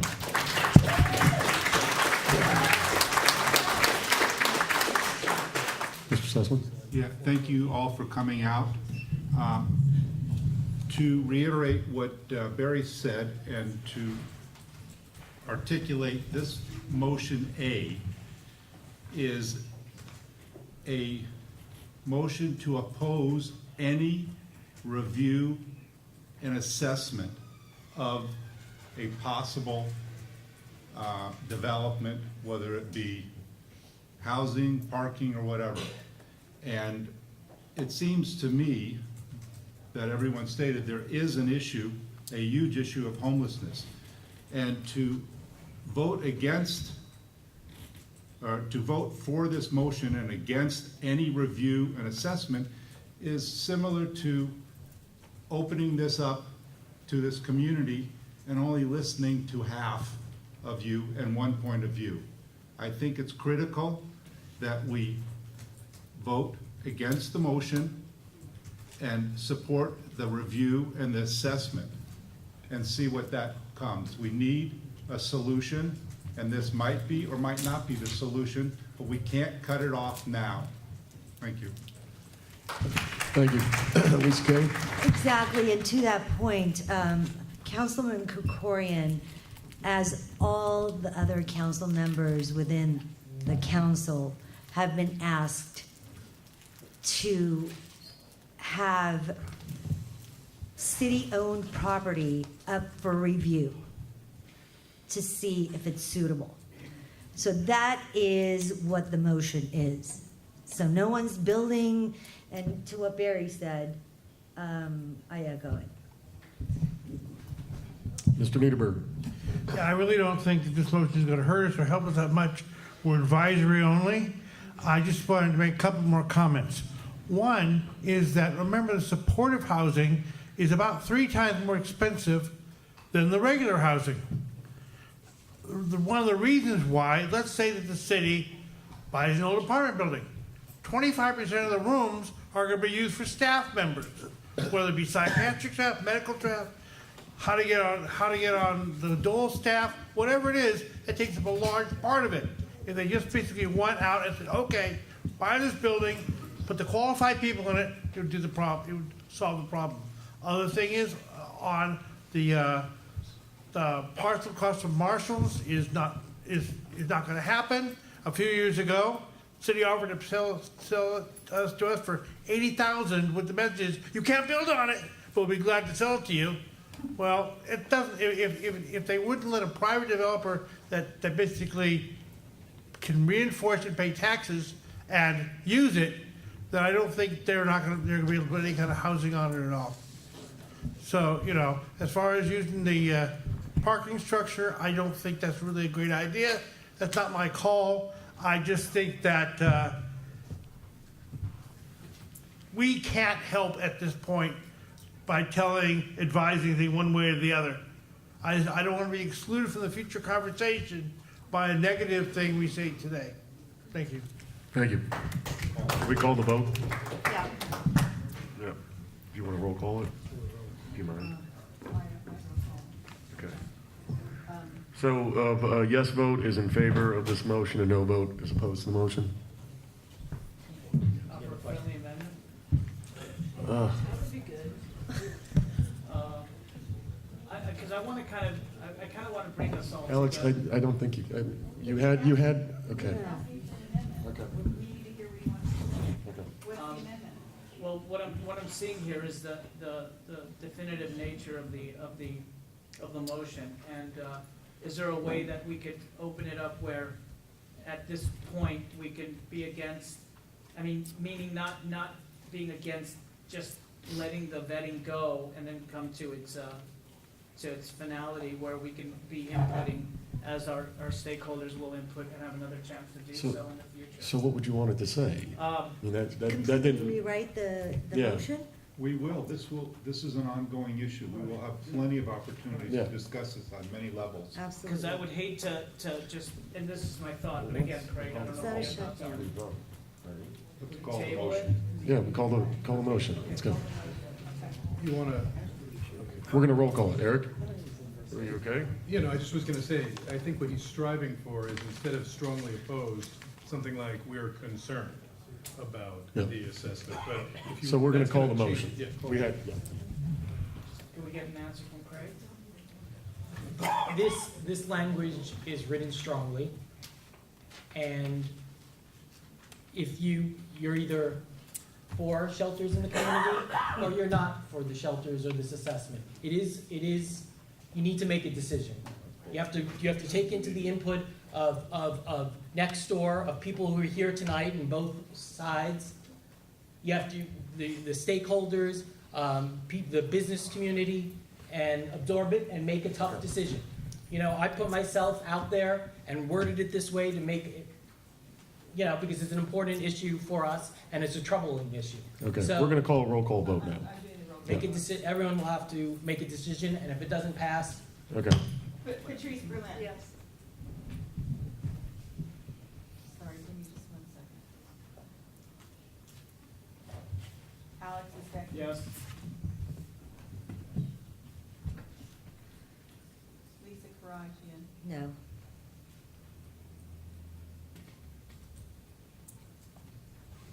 Patrick Lewis.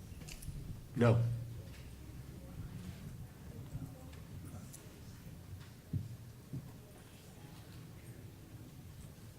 Heidi McKay. Yes. Richard Niederberg. No.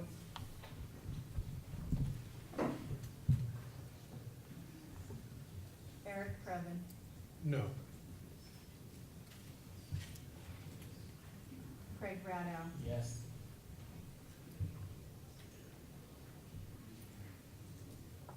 Rob Schiller. Nope. Keith Schwallenberg. No. Andrew Sussman. No.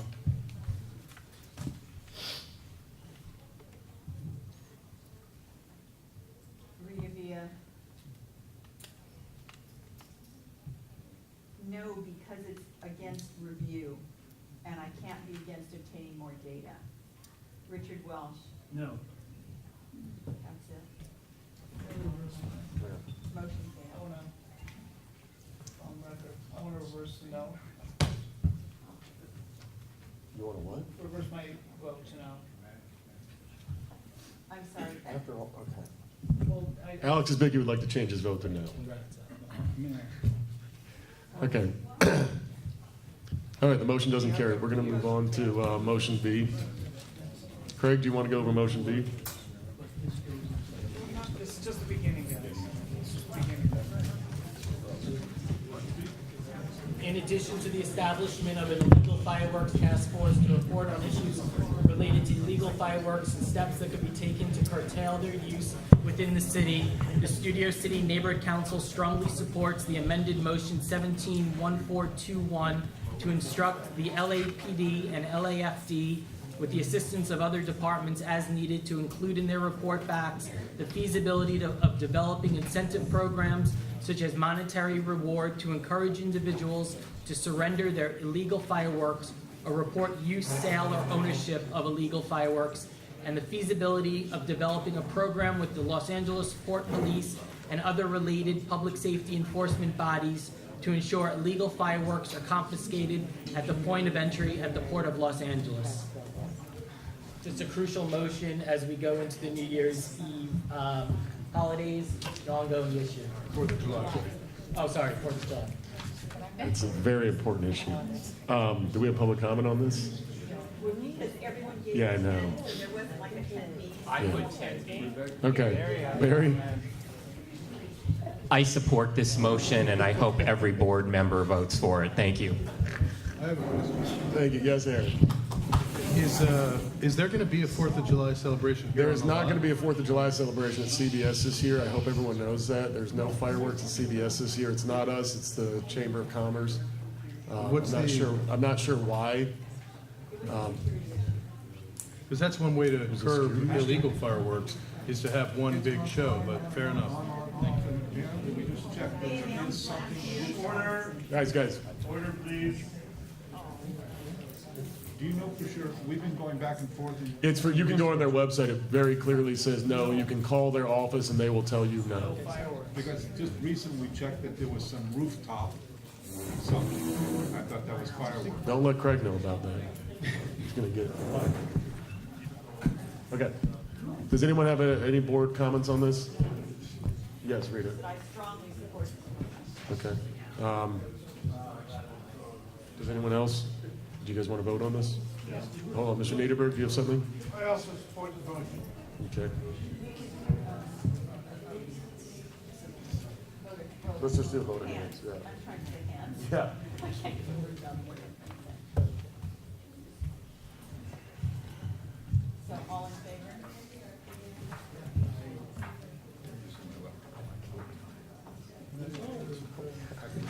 And one board member out of the room. I'm sorry, did you lose unanimous? No, I vote no. You voted no. Okay, so then. Is for illegal fireworks too? Fireworks need to be legalized, definitely. Could I go back, like Alex went back and change my vote for you?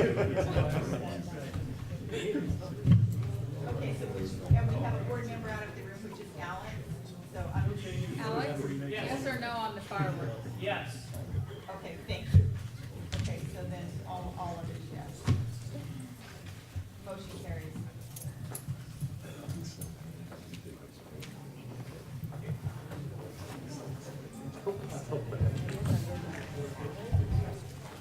Okay, we're going to move on to the treasurer's report by Richard Welsh. Richard, would you like to run us off? Baby's first treasury. Oh, my microphone.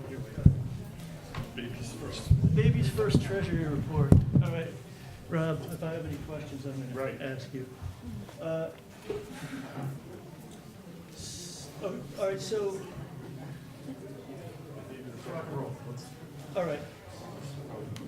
What's your, Rob, do you just want to do this? This is all your page. All right, so everybody's seen the MER, right? Everybody reviewed the MER. Is that that's what we are really, that's our action. So all of the MER in the backup has been distributed digitally. We're trying to cut down a little bit on paper. You can see how successful that effort is. The MER is 2 pages. Yeah, let's just rock the motion A. So anybody have any questions about the MER, any comments? Do we want to take a 2-minute break since we're missing half the board all of a sudden? Seems like, right? Okay, we're going to recess for 2 minutes. Okay. Right. All right. Okay. Guys, we're back. Meeting's back. Constituents, have a seat, please. Keep quiet, please. Stakeholder. Okay. Alex. Mr. Isbicki, whenever you have an opportunity to rejoin the meeting, we'd love to have you. All right, go.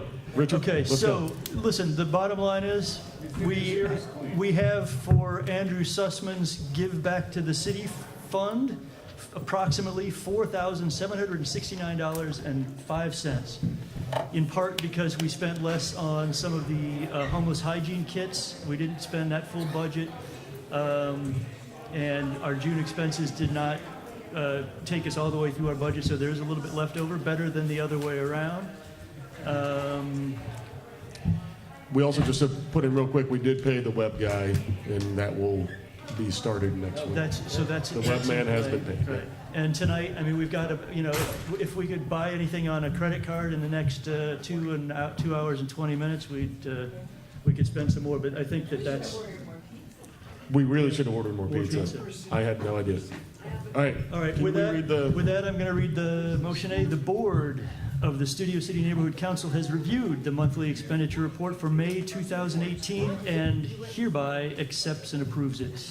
Okay, we need to roll call because it's money, right? Did you have a roll call vote sheet? Bring any sheets? No.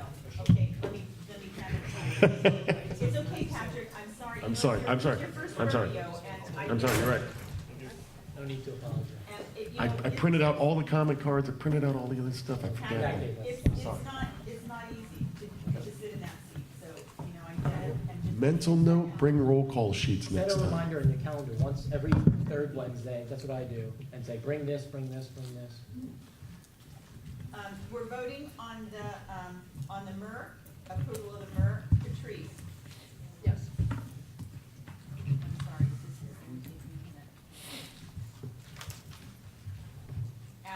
Yes. Enthusiastically.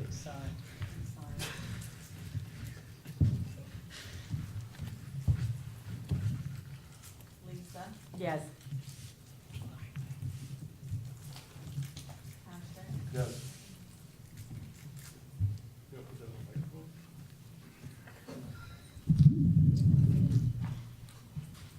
Heidi? Yes. Richard Niederberg? Yes. Eric Kevin? Yes. Craig Bradow? Yes. Rob Schiller? Yes. Keith Wallenberg? Yes. Andrew Sussman? Yes. Rita Beer? Yes. Richard Welch? Yes. It's unanimous. You had your first NDR. Feels good. Let's do motion B. Okay. Again, another document that was sent out via email was the inventory list. That's largely, as I think, Rob, you put it together with the assistance of Dunn representative, what I did in that list. Is it attached to the, no, that backup is not attached. I have one copy somewhere, we need to look at it. It But was emailed out. it was emailed out, and so basically what I did was I halved the number of consumables, pens, flashers, gewgaws, and things like that that are promotional items. Didn't count them all, but I figured we're about halfway through them. I'm not sure why that's even on the inventory list. And then the only comment that I received was in fact that the that box right there, the Go box, is on loan from Mr. Peter Cole, so we will take that off of the final list. Otherwise, I would hope that we can all approve that. It's a procedural item that we need to take care of. So I will read that motion B. Discussion and motion to approve and certify the Studio City Neighborhood Council's inventory list is correct and complete, containing all items in the possession of Studio City Neighborhood Council as reported to the Department of Neighborhood Empowerment during the fiscal year 2017 through 2018. Thank you, Rita. And is this considered a financial vote? Do we need to roll call? Vote. Yeah. So Patrice? Yes. Alex? Yes. Lisa Karajian? Just not. She's swallowing. No, so we're taking your word for it, yeah? I mean, was there? And mine, because I did it with Dunn. Okay, so two people, And Dunn. And you know how they're right. okay, yes. Thank you for that trust. I just wanted clarity. I got the photos. I can show them. Okay. Heidi? I'm Yeah. sorry. Lisa, you voted yes? Yes. Patrick? Yes. Heidi? Yes. Richard Niederberg? Yes. Eric Previn? Yes. Craig Bradow? Yes. Rob Schiller? Yes. Keith Wallenberg? Yes. Andrew Sussman? Yes. Rita Villa, yes. Richard Welch? Yes. Unanimous, motion Okay. carries. So the budget committee, Denise is not here and asked me to do it, but it's not, the attachment is not coming up on mine. Remember we attached the motion? I did attach the motion. That was attached. I know you did because I read it before. Now all of a sudden it's not on. Does anyone have a? Hard copy? Do you have the hard copy? I have it. I can pull With it the up. $42,000, but no, that's not. Yeah, and remember, okay, so we had a quick budget meeting and we went over this. Remember that the budget, we just need, these are just numbers that we have to actually give to Dunn, but we're not, this is not a set in stone type thing. We can move these numbers around as much as we need throughout the year. So did everyone have a chance to look at the numbers that we did come up with? Yeah, here it is. Just put this in. Yeah, I just have a, may I? Yeah. I just need to put it in front of him so he can answer. Sure. So I think we have $2,400 for Web Corner in there, because Web Corner is the group that's been taking $200 a month to make the website work. But we just approved a $2,000 payment to a consultant to get the thing jazzed up. So how is that gonna happen soon? Do we have a plan? Yeah, so we paid the guy last week. The payment went through. It was approved by Dunn. He's starting work on it right now, and what my plan to do with that is, once the new website's up, hopefully we can have a little tutorial with everybody where everyone can learn how to use the website and everyone can post their own committee. Yes, sir. I was gonna say, doesn't it make sense before the person does the work to have a kind of one either meeting so that we can sort of get a feeling for what we all agree is the way to go, or we already know what the way to go is? I mean, we've got different groups. I mean, I don't know, it just makes sense to have I don't know, right now we're talking about the budget. No, We're not talking about the website. Well, I'm asking because there's money in there to pay, we could use Web Corner or we could use someone else in the future. It's just the general budget. That can be, yeah, $2,000 well, this can be moved around. This is not an important thing. Right, Gibson? It's a framework, Yeah, it's just a framework. Gibson, yes, sir. Mr. President, members of the board, sorry I didn't want to interject earlier. That was a hot crowd. So I just wanted to touch in regards to web vendors. I think I did send an email where the city clerk informed neighborhood councils that they don't have to go with the specific web vendors. All we have to do is just like agendize it, and then we'll be able to pay for it. So we are removing that restriction. The only other thing I just wanted to mention, I know we're talking about budget, but I just want to mention one thing is in regards to elections. The city clerk is asking, actually, let me just say right, they're requiring neighborhood councils to submit their elections questionnaire. I think I send it out to all neighborhood councils. If not, I'll send it out again. That's coming up. Okay, perfect. That's coming up. Thank you. And we've got. We got the memo, Gibson. Just making sure, Mr. We got it, and we have, Sure. and there's $9,000 on the budget approved for this year's election. Perfect. Thank you. So I'm going to go ahead and read the motion. Thanks, Rita. How much money will we get into the new fiscal year? 42. A lot? Okay. 42, and there might be an additional expense coming up that I'll explain. It's kind of up to everybody else. Okay, the Board of the Studio City Council has reviewed the budget of the SCNC for the 2018-2019 fiscal year attached and hereby accepts and approves it. I think we can just do a by hands vote on this because it's not an actual, we're not spending money, right, Rita? We can just do. I'm sorry, I had. Oh, that's good. Just on this, we can just do show of hands for approving the budget. I think we better do a roll call. vote Okay, because we'll I do a don't roll wanna call have vote. A mistake, Yep. so I'd rather do it. Give me 1 second.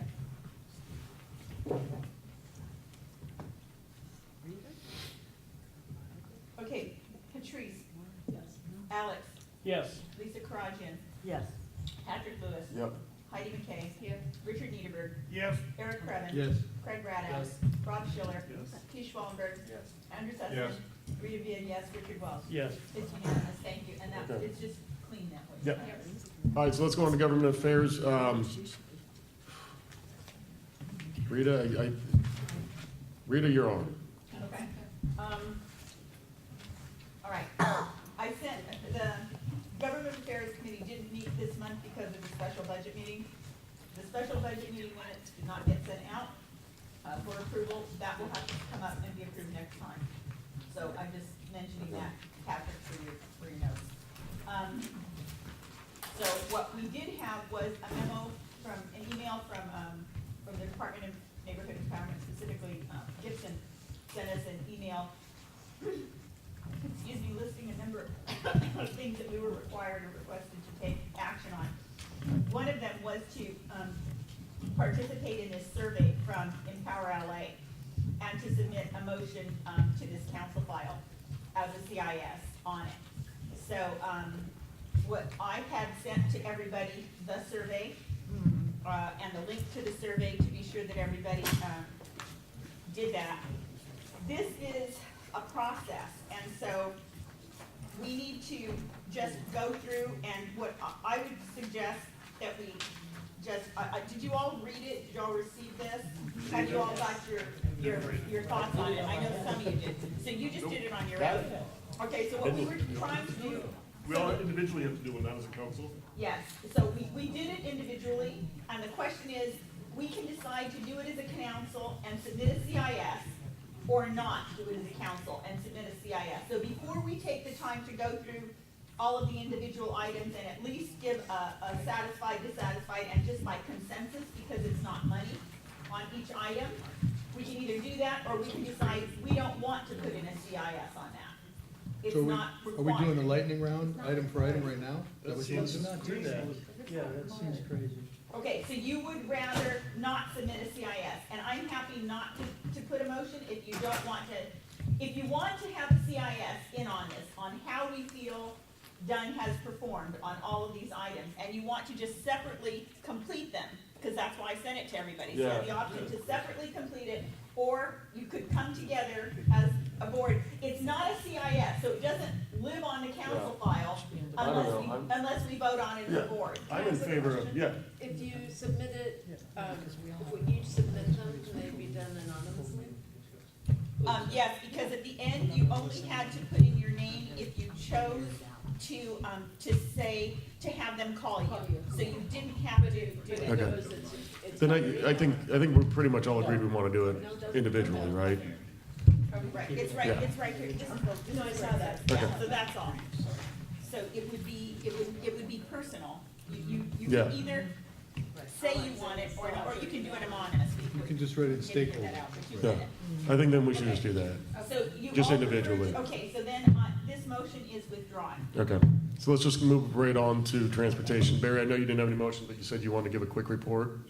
Just that we got the first bollards in at Chiquita and Colfax, the permanent ones, to prevent head-on collisions. Yeah. And there's more to come at Colfax and Ventura and perhaps a couple of other places where streets don't meet Ventura perpendicularly. If it's at an angle, it can be a problem. So, but the first ones are in, thanks to the council office. That's Thank great. you. Okay, let's move on to bylaws. It's Chiquita and Colfax, right? Yeah. Okay, thank you. All right, bylaws. So the bylaws. Does this need to be done on this meeting? It does, right? Because Okay. this is time sensitive, so we don't have a choice on that. And I printed out this so that we can do it very simply and, okay, so what I want to do on this is just to go through and there will be some items that we will need to pick up separately. The president will need to follow up on this, or the election chair, whoever you appoint to do that. But we can go through and fill out the majority of this, and there are some items that we can vote on tonight. So first is obviously our neighborhood council is the SCNC. The hours that we want for our election. What hours do we want for our election? That's question number 2. Yes, What's the window of time? It's 4 to 6 hours. 4 to 6 hours. It could be 4 to 4. 3 to 7. Either a 4 or a 6-hour window. 4 to 8? 3 to 7. 3 to 7. 4 to 8? 3 to 8? Yeah, 8 is, 3 to 8. because people have to work. 3 to 8. 3 to 8. 4 hours. That's when. 2 to 6? It either has to be 4 or 6. Then guys, it would be 3 to 9. This isn't 3 to 9. It's a 6 hour. But it has to be between the hours of 9. How about 2 to 8? 2 to 8. 2 Okay. to 8. 2 to 8. 2 to 8. 2 to 8. Second, 2 to 8. 2 to 8. All in favor of 2 to 8? Yeah, I don't like it. Is anyone running again? Who stays up till 9? Okay, 9 the o'clock. election location, so they will contact, Walter Reed was our last Yeah. election location. Unless we specifically go out for a different election location, that's They where send people. we call. Yeah. It's been there. I thought it, I think that Won't makes school more be in sense. session Yeah, but that doesn't matter. at 2 p.m.? But usually. It doesn't matter? No, they usually make us stay there. Two I'm to eight. being sensitive to we the did it. children. The bell rings, they There come will out. be picketers. 2 to 8. I'll be out There will be soon. picketers? I think Walter Reed is fine. I think everyone's good with Walter I Reed. love Walter Reed. That's our lucky spot. Do we have a consensus, Walter Reed? Yeah. Yeah. we're good with Walter Reed. Thank you. That's our lucky. It's our lucky place. Okay. They're asking for an alternative facility, and what would you want to be as our list as our alternative facility? Carpenter? Carpenter, Beeman. Carpenter has really bad parking. Beeman Park? Beeman Park. Park is good. It's got a lot of surrounding. Beeman Park's not ADA compliant. I can tell you that right now. I was just gonna say. Oh, it'll be under construction. I don't know. I mean, guys, should we just put down Carpenter and knowing that it's going to be It's at not Walter ADA Reed? compliant.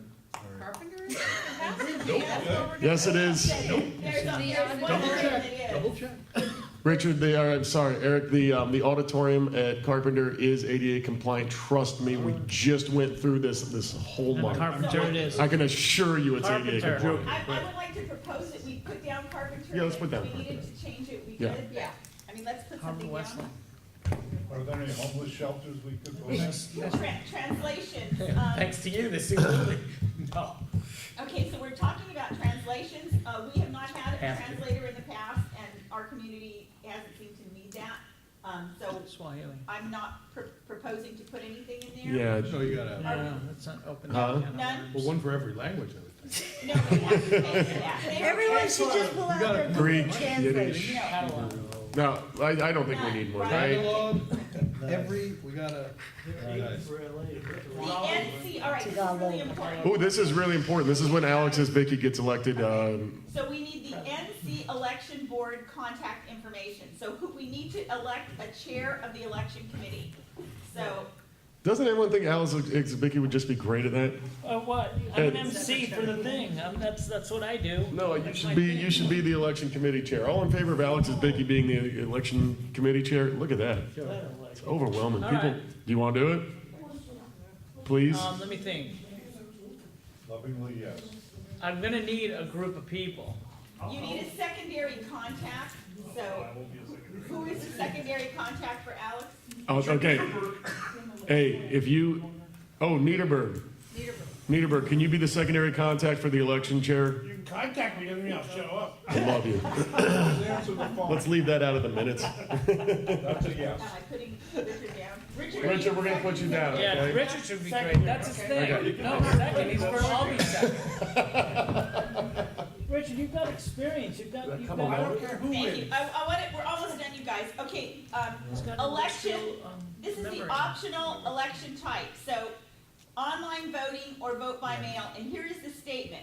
Online and vote by mail elections have not been funded for the 2019 NC elections. If the city council were to provide funding for either of those options, indicate your neighborhood council election option. One, and we can only pick one, at poll voting only.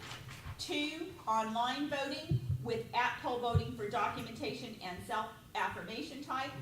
And we are a documentation type. And three is vote by mail with at poll voting, and that is for self-affirmation and type elections only. So we do not qualify for vote by mail. We only have the choice of at poll voting or online with at poll voting. Well, remember how well online voting went last time. Yes, So at poll let's voting. at poll only. No, at poll only. Absolutely not. Okay, wait. At poll and online. Yeah, let's cover our bases. Do you remember the online last time? That wasn't our fault. Yeah, it was an learning Do you curve. think that they fixed it? Excuse me, as the chair of the, I'd like to take the election committee. I just want to remind everybody, we were on a learning curve, and a lot of hiccups. And I think in this, what is it going to be now? How many years? It's going to be 3 years. Believe me, these bugs are out. Technology is You can quote me on that. Here, well, let's vote. Who's in favor? The Russians are hacking. The Russians are hacking. Who's in favor of online and in person? A lot of people work. They don't have transportation. Yeah. So yeah. Okay, thank you. What was it? Was it online? What did you say? We're doing online. Online and poll. Oh, no, just fall over. To change your vote. No. Not everyone. Okay. I think it passed even without Yeah, it passed. whichever way you voted. It doesn't matter. No, it passed. We're all done. We're gonna move on. All right, therefore, okay, so the last item on this is that neighborhood council approval. So this is the motion. By signing the motion, we're authorizing the president of the Studio City Neighborhood Council to submit this information worksheet as the official action of our board. So that's the motion. I'm asking to approve the president to sign this. Yeah. All in favor? All in favor? It's unanimous. Yeah. Okay, so this was motion approved. Good job, guys. Good decision making. All right, I'm proud of thank you. you. All right, bank, we're at the bank report. Okay, bank. I'm Hold sorry, on. This required a second, and I didn't ask for a second. Could somebody just give me a second? Second. I'm sorry, was that Patrice or Heidi? Okay. Either Patrice, it was okay, thank you. Okay. I couldn't hear, sorry. The bank report, and Richard, I know that you weren't at the last bank meeting, Yes, but so Victoria was, and then she has notes. Victoria, would you like to give a quick overview of the bank? I can give very quick. I was not at all aware that I would be asked to do this tonight, as you know. Yeah. And I did not bring my notes. You want this? That's okay. No, hang on. There was, I know that there was some It was- miscommunication it was a- regarding the bank this last month, and that will be cleared up hopefully in a few I like agenda going items to for the me. meeting. I adore Jill. I see her a lot away from this business. And a lot of the people at the bank meeting, I know from plan check meetings. So I took some notes, and I still have all the paperwork from it, and I will be happy to reproduce it and supply it to all of you. They discussed a lot of changes that Dunn is looking at, one of which was they were talking about the carryover money from one year to the next, and they were to PACE, because I don't know a lot of this stuff. And they were talking about increasing it from $10,000 to $15,000, and I was thinking, that's not gonna work. So finally, I started talking, and I said, what if you just put a percentage? Because your budgets change, right, over a time period, and then you have to go through these whole, and they all decided that was a good idea. So I was able to contribute. I will reproduce what they gave me and give you my notes as best I Yeah, can. email it out if you want to. Oh, okay. Sound good? And, Cultural affairs. and as again, this fall, there will be an event at Carlos Cafe across the parking. I would be surprised if the bank report is on agendas from now on. 4 hours worth, it's like. Did Rob articulate what time we all have to meet on Saturday? I mean, We'll probably get there. He doesn't have Right now, we're on the Cultural Affairs Committee. Richard? Okay. 23 out. Okay, Cultural Affairs Committee report, still going forward. We have the, what happened in Studio City, he's gonna tell you in a minute about the picture thing at the library, what happened July 4th, and then we post the pictures, take care of that. The other thing is we have, what do you call it? The, scary movies in October. That's I'm basically scared down by here that by look Mr. Wells. already. And he already taken care of that already. And the last thing is Luminaria, which is part of the budget, so we're not gonna bother anybody about it until it's time to recruit lots and lots of people. Pay people. And, it looks like, there's gonna be a change in that we're gonna use the tea lights that, Claire found online, and it should make it a lot Claire. quicker setup. Wow. We're just, Will we need sand? We won't need sand, right? We'll still have some sand in bags, but we won't have all the cables. All right, so are you good on Cultural Affairs, To Richard? make everybody's life easier. All right. Please. All right, let's move on. Also, the price of the luminar, of the Yeah. Cara went down a little bit, but as soon as the, city council approves the contract. Okay. Ms. Sussman? Yeah, no, on cultural affairs, just that we have a day in the life Yeah. of Studio City and pictures, July 4th. I'd love to see all the submissions from the board. Can we take it on July next month. 4th? Yes. Yep. Yeah. Take it. No one's watching. Sounds good. Yeah, Okay. but last year, we got stuff from 1890s. Well, there's some wonderful events happening around Studio City in July. Beautiful. Yeah, I'm gonna be setting off fireworks. I'm just kidding. And there's displays inside the library. The library foyer. No selfies. Okay, let's go on, outreach. I know you guys didn't have a thing, and I think Keith, you're gonna step down from outreach, is that correct? Yeah, I'm looking to step down from outreach and run the homeless committee. I do have a little bit to report. We did Facebook funding for the fair and also for Parks and Recs movie in the park. Both have lots of hits, so I think that's great. I owe Cultural Affairs the July 4th flyer I promised you, and I'll make that tomorrow. And that's it. Lots of hits, roughly.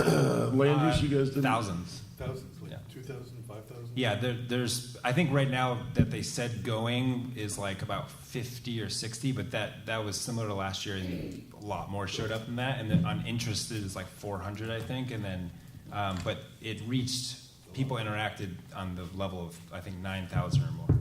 Yeah. Perfect. Land use, you guys didn't do anything, right? I didn't do anything. The meeting did get posted. Came out That the was wrong way. my fault. I was trying to do I a got you. process improvement on the agenda. I sent it and kind of posed it as a question, so that was my overreach. One of the things we were going to talk about was these two sites, and the other is a case that we've kind of punted down the road. So we'll talk about that another time. At the next meeting. Sounds good. Election of secretary and corresponding secretary. Here's the thing. I talked to, I had a meeting with Gracie, and if no one wants to do the secretary, then we're taking money out of the budget to hire someone to do the secretary. So she said that's fine to do. She said that there's lists of people that they have that do this for other neighborhood councils. So, you know, if anyone doesn't want to do it, we're going to do that, but then no one can complain that we're spending money on this. How many hours would you hire someone? Is it like a Rita? Yeah, I mean, it's something that's gonna, I don't have the specifics on like it. 10 hours? Is it 6 hours? Are you interested? How much time do you spend in a month Just on something this to task? I mean, thought about. well, this month Rita spent a lot of time on it because she was, Can we use Dealing with a me. secretary from another neighborhood council? no. Why not? Well, I they mean, work theoretically, we independently. could. Do you have someone in mind? No, but I'm saying we can reach out to another neighborhood council. Yeah, that's a good idea. Whoever's Then hired. by all means. I'm saying whoever's hired. Yep, I have a comment. yep. We have an empty seat, and. And we have a very strong candidate that, she was, unfortunately, just emailed me and said that she was told at the gate that the meeting was over. But my point is that what we have, that's one case, my point is that maybe that could be the same. And that's not a, yeah. That we can find a renter, it has to be a renter, right? Yes. It has to be a renter.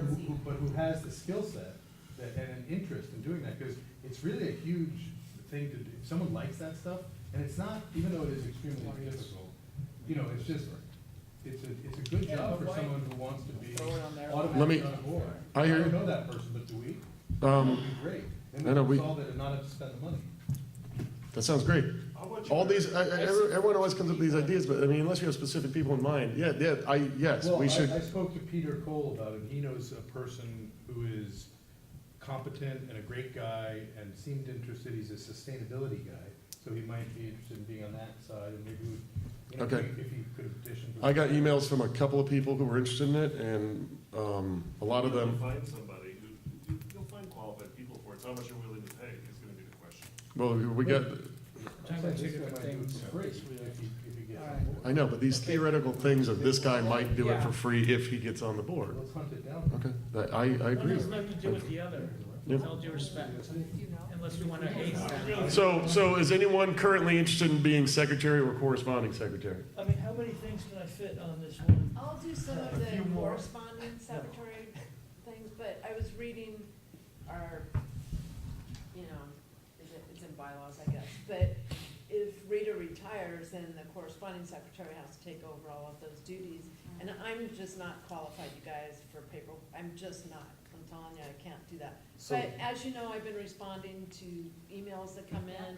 I Andrew try Wang. to- Andrew I Wang's try- personal. Yeah, you're like, I know. those I trapped have a, lives Is are works there of a art. list of the duties that the secretary Yeah. does? I thought I brought it, but I didn't. As you know, I've been corresponding with Andrew. But to what, He's why? like Are you interested in doing it? Well, I mean, I think anybody who would be interested would want to know what's involved. And, Let's I mean, do it for Andrew. From But my it's- point of it's view, it easy. looks like it's 7 agendas a month.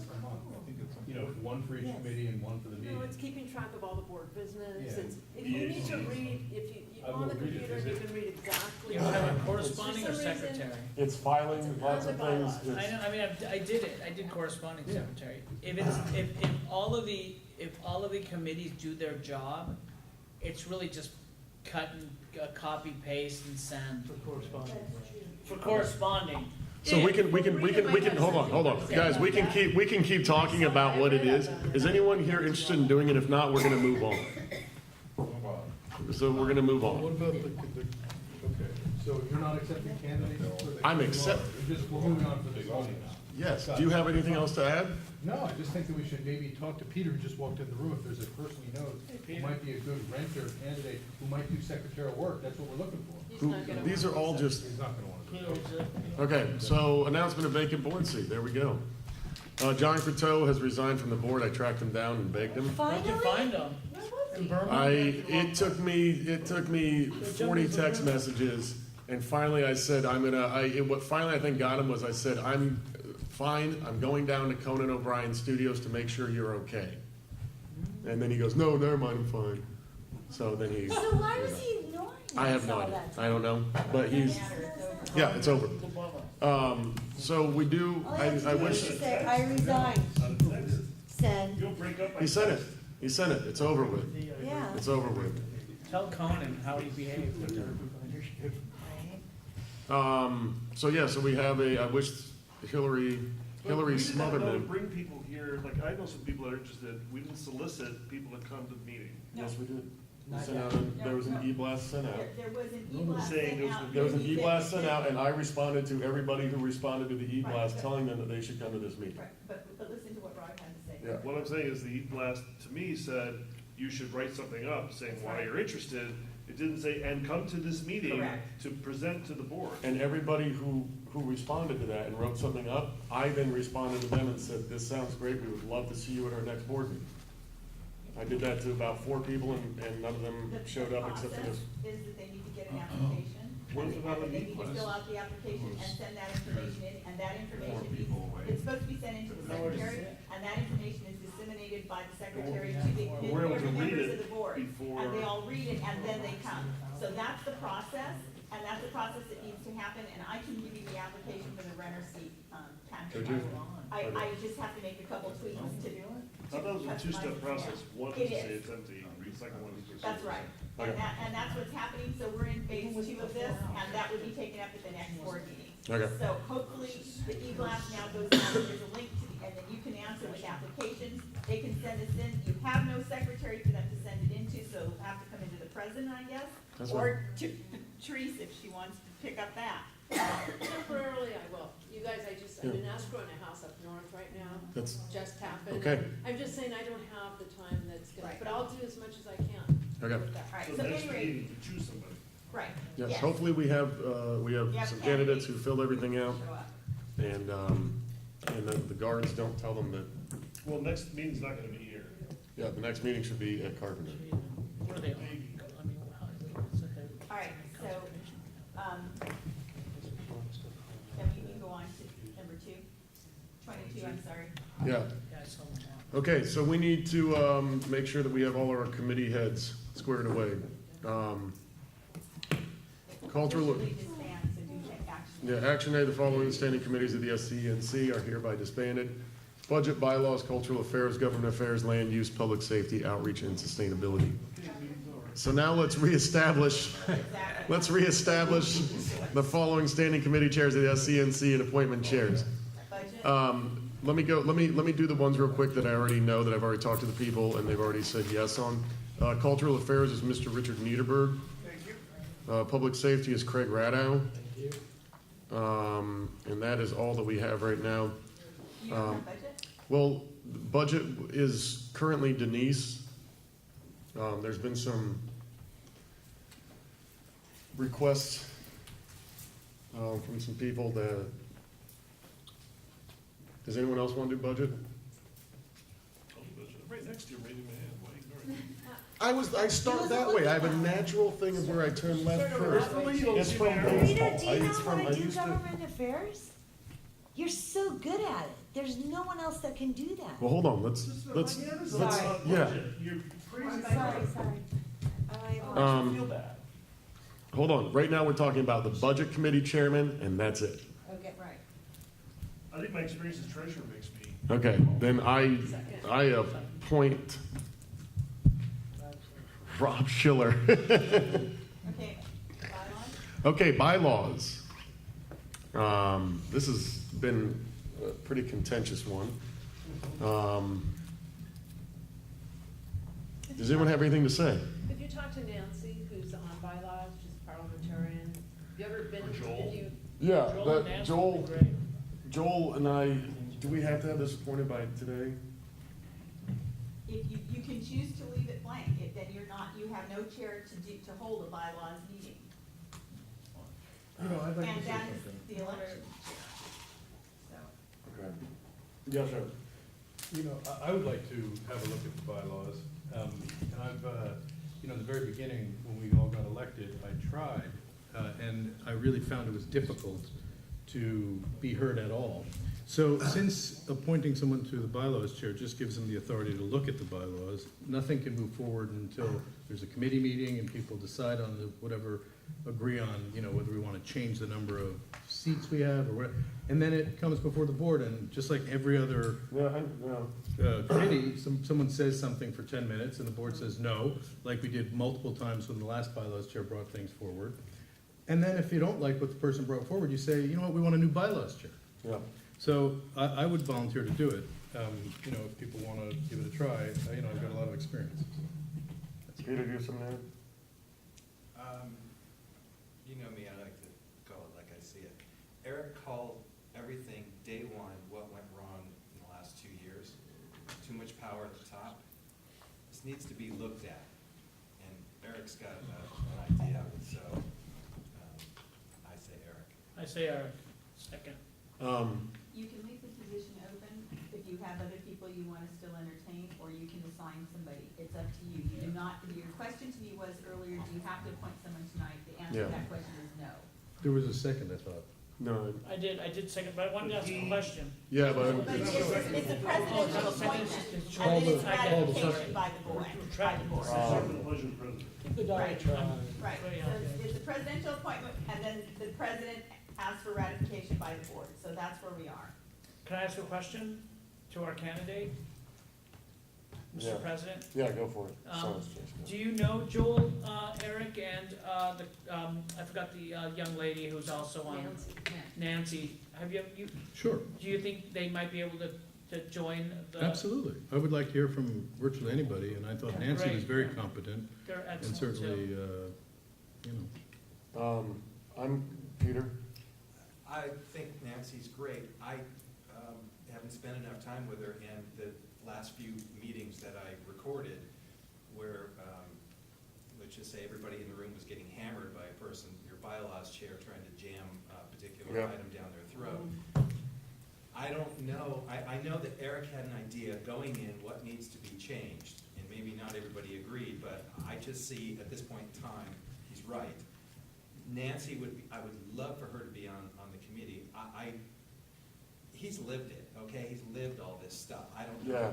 Nancy is really good about the. Rita? Right, I just want to be, everyone to be aware that there cannot be any bylaws changes in this election year. It's so, I mean, you can look at it all you want, but nothing will happen until the next board is elected, because they freeze accepting amendments to the bylaws. All of bylaws amendments, even if they are brought by the committee and approved by the board, then have to go to Dunn and for ratification. Yeah, And and they're they're not not gonna do that this year. accepting that during So- this next year. So why do we need it? Why do we I know, well, because. That's why I'm trying to indicate that it's not necessarily a pressure for tonight. If Yeah. everyone has opportunity. Then we're to do actually- that. Why don't we just disband it until after the election? No, and you need to have a bylaws That's right. committee, because they're the ones who handle grievances if they come up, Right, of so. course. And they you have handle, to yeah. have- Yeah, but the changes being ratified till later, it doesn't mean that the work doesn't have to be done now. I mean, we've been in office for 2 years. We're gonna Yeah. wait until a month before? Eric, I need to hear from the other people before I do this. Do what? Before I appoint somebody. We're just gonna leave this empty for the night. Okay, so that's open.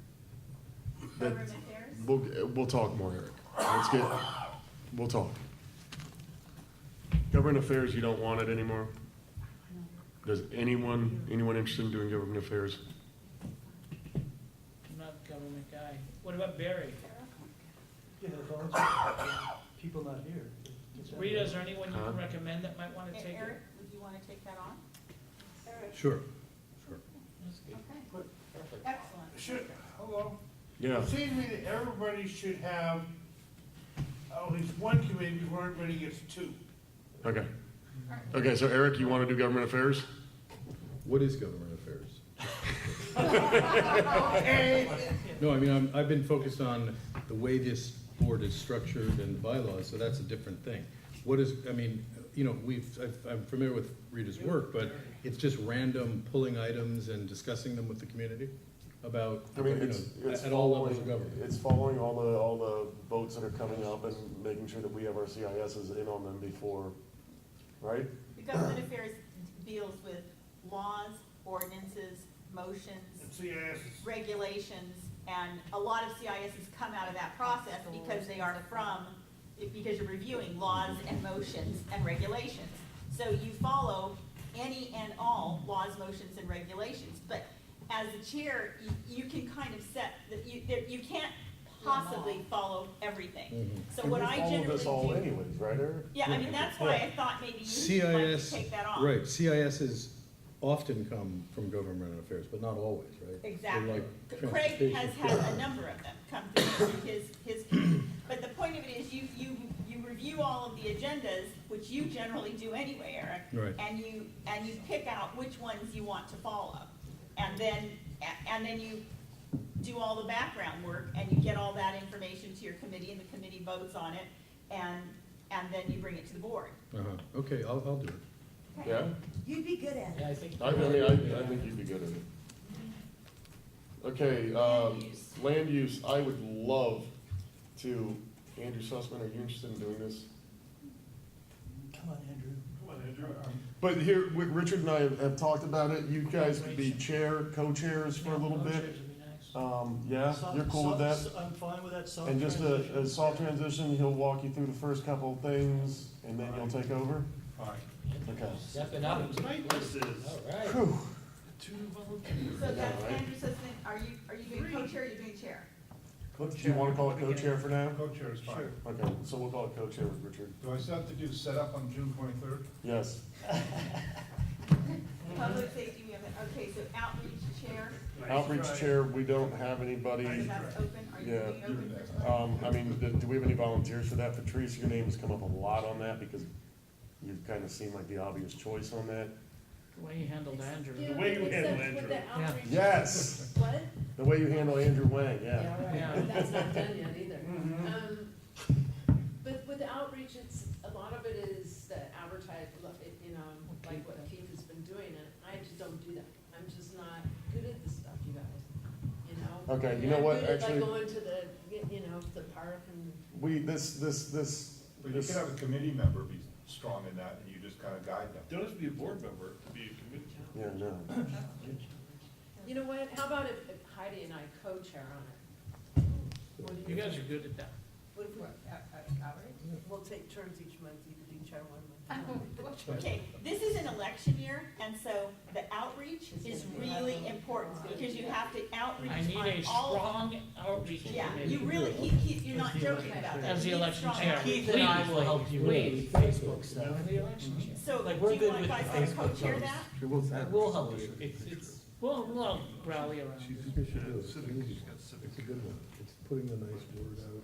sending Maybe it to Keith the- can hand it off, we can hand They'll help off you with like the some of the Facebook. tools. Are Are you guys looking on Craigslist? You're a good writer, just clean up Are you the. guys looking at Craigslist for So do you want to swipe right on this? Did you want to leave this? No, I think, I mean, if you two, if they want to do it. Heidi, Patrice? Patrick? We got the 50. Yes, Richard? Yeah, We got it. I have an idea that's a little easier, and that is, I'll be glad to do the email corresponding from stakeholders. Now, therefore, whoever's gonna be corresponding secretary could do all the paper corresponding. It'll take some of the load away. But except right now, we're just talking about outreach. Do we have I know 50-50 about over the here? idea of splitting duties, so everybody's life is easier. Okay. That's just Do you, one idea. do you two want to do We got it? 50-50. Okay, so co-chairs of outreach And I'll be on 3 committees. and sustainability, we're gonna leave blank for the night. I'm meeting with Lisa this week to talk about what she wants to do. She might be, What about yours? Yeah, we got a comment. oh, that's right, Barry's already been, I've already put Barry as transportation. Oh, good. Yeah. Could I? Yes, Peter? I've got somebody that I'm trying to cajole for possibly sustainability and maybe a seat. Are they renters? Yes. Okay. Give them my email. Great And I'll- guy. Yeah, okay. I'd like to send out a message too, that I'd like to be on land use, public safety, and/or bylaws. So any one of you guys, I'd be happy to serve. Yeah, so all the new committee chairs, you gotta pick your. Pass. Oh. I don't usurp. No, thank you. All right. Comments from members? From your last motion, I think you could use some help. These are closing comments. Anyone have anything, Keith? Or we can just pass it. I'm looking forward to starting a homeless committee, and we're looking at meeting early in July. And thank you for voting for all the supplies for those kits. We're going to try and do either tied to the movies in the park or its own thing, a kit build where people from the community can come out and build them. And then we were going to start reaching out. Richard and I were already talking about, and Lex were talking about reaching out to the some of the people that you heard speak tonight about working with some of the nonprofit organizations about doing the outreach aspect of it, and working with any volunteers that want to help us. Eric? Well, I'll just make a brief statement that they settled another matter with the LLC that had a stake in Sportsman's Landing, and they cut the tax bill by $445,000. So, What percent? I read that. like sort of, he's gonna pay 700 and something thousand, and he's being relieved of 400. So it was a 1.1 million down, 400,000. Heidi, anything? No. Patrice, any closing comment? Craig? I look forward to Saturday. I'll be running the cotton candy and the snow cone, so I'll probably need some assistance handling both. It gets very intense, but it's a lot of fun with all the little. What flavors? You'll be able to help me? I might be able to figure out if I'm doing. Okay. You know where to find me. I'll be over there. Wait a second, no, you're busy. Hold on. Yeah. You're not gonna be I'm doing MC. stuff. Holy shit. Do you have anything to? I need, you need your energy and your youth. That's why. Yes, okay, so, first of all, 7:30, Schwally and I are gonna be at the office to load up 2 trucks full of all the stuff. So if people met us at the park, and Craig, can you meet us at 7:30? Yeah, I'll be here. So we're gonna load the machine and you can just dump in the schlep, because I'm old. Anybody else wants to come 7:30 to help us, fine. We'll be at the park at 8, setting up the pop-ups. Games come at 9. Booths are supposed to be setting up at 10:30. I provided guests at the library and some other folks. And then we're on at 11. We have live band playing for 45 minutes from the Paramount Music Academy from 12:45. We're doing, Richard and I walked the property yesterday, and we are gonna switch things up from the way we did last year and try a little different, Upside down. we're gonna do it upside down a little bit, see how that works this year. The bounce will be on the corner, so we'll get a little bit more people noticing that rather than just a tent in the corner. That was Richard's idea. And everything is, and we have the ice cream truck this year, which is gonna be a lot of fun, 4 hours of ice cream, so. I know you'll be, I know it's Vicky. What? You'll be first. I'll be there from 9 to 3. Richard? Do you have anything? Yes, I do. I'd like to say something. Well, first of all, I just, I don't know what it is, but it's just, I don't know if you noticed it too. It was such a peaceful meeting today, even though it was like out the rafters. I don't know what it is, but I love the vibe, and I don't know what changed, but I thought it was very peaceful. Secondly, I want to mention that, Patrick, I just want to thank Patrick and everybody, of course, but Patrick and Robert for really making this transition amazing. I mean, considering that we basically had no help, and you had, to have a day like this, the food was great, everything worked wonderfully. So thank you for the transition. That's it. Oh, we'll be there next month. We should be there next month. We ran around getting signatures, Patrick and I are on it every day. The city could not, when it came down, we got approval, we got insurance, we got city on board. Jeff Brill was great. And then it came down to paying the city, the LAUSD, and they go, oh, well, we can't pay anybody past June 14th. What?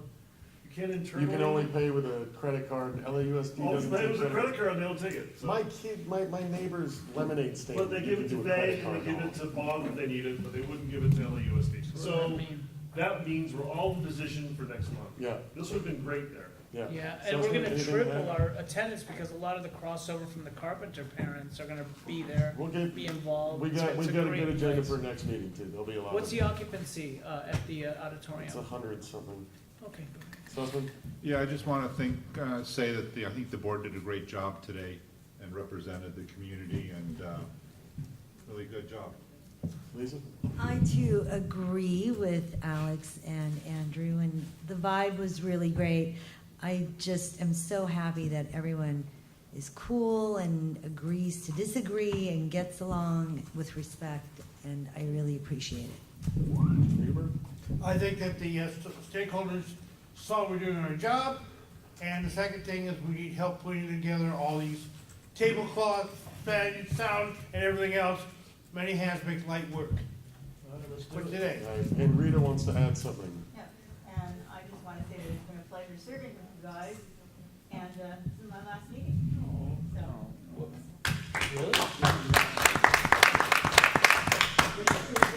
As secretary. No, this is my last meeting. You're I not- told you last month. You're not- I was resigning. Oh, I don't think I could possibly process that. Okay, I realize Yeah, that well. no, I have to step away. Yeah. And that's it. So we will have another board seat open. Grandchildren. What's your board position? Is it stake, I mean, what is the? Business. Rita, this is like, how many years? About 10. Wow. 10 serving, and then I was a couple of, several years active with government affairs before that. Yeah, so closing comments real quick. I have to say thanks to everybody who helped with this meeting. Thanks, and Rita, Rita and I spent a lot of time talking this month, and that was I can't say thank you enough for everything you did this month. There were a lot of last second things with this meeting, and Rita really stepped up. Thank you, thank you, thank you, thank you. You're welcome. Can we give her a standing?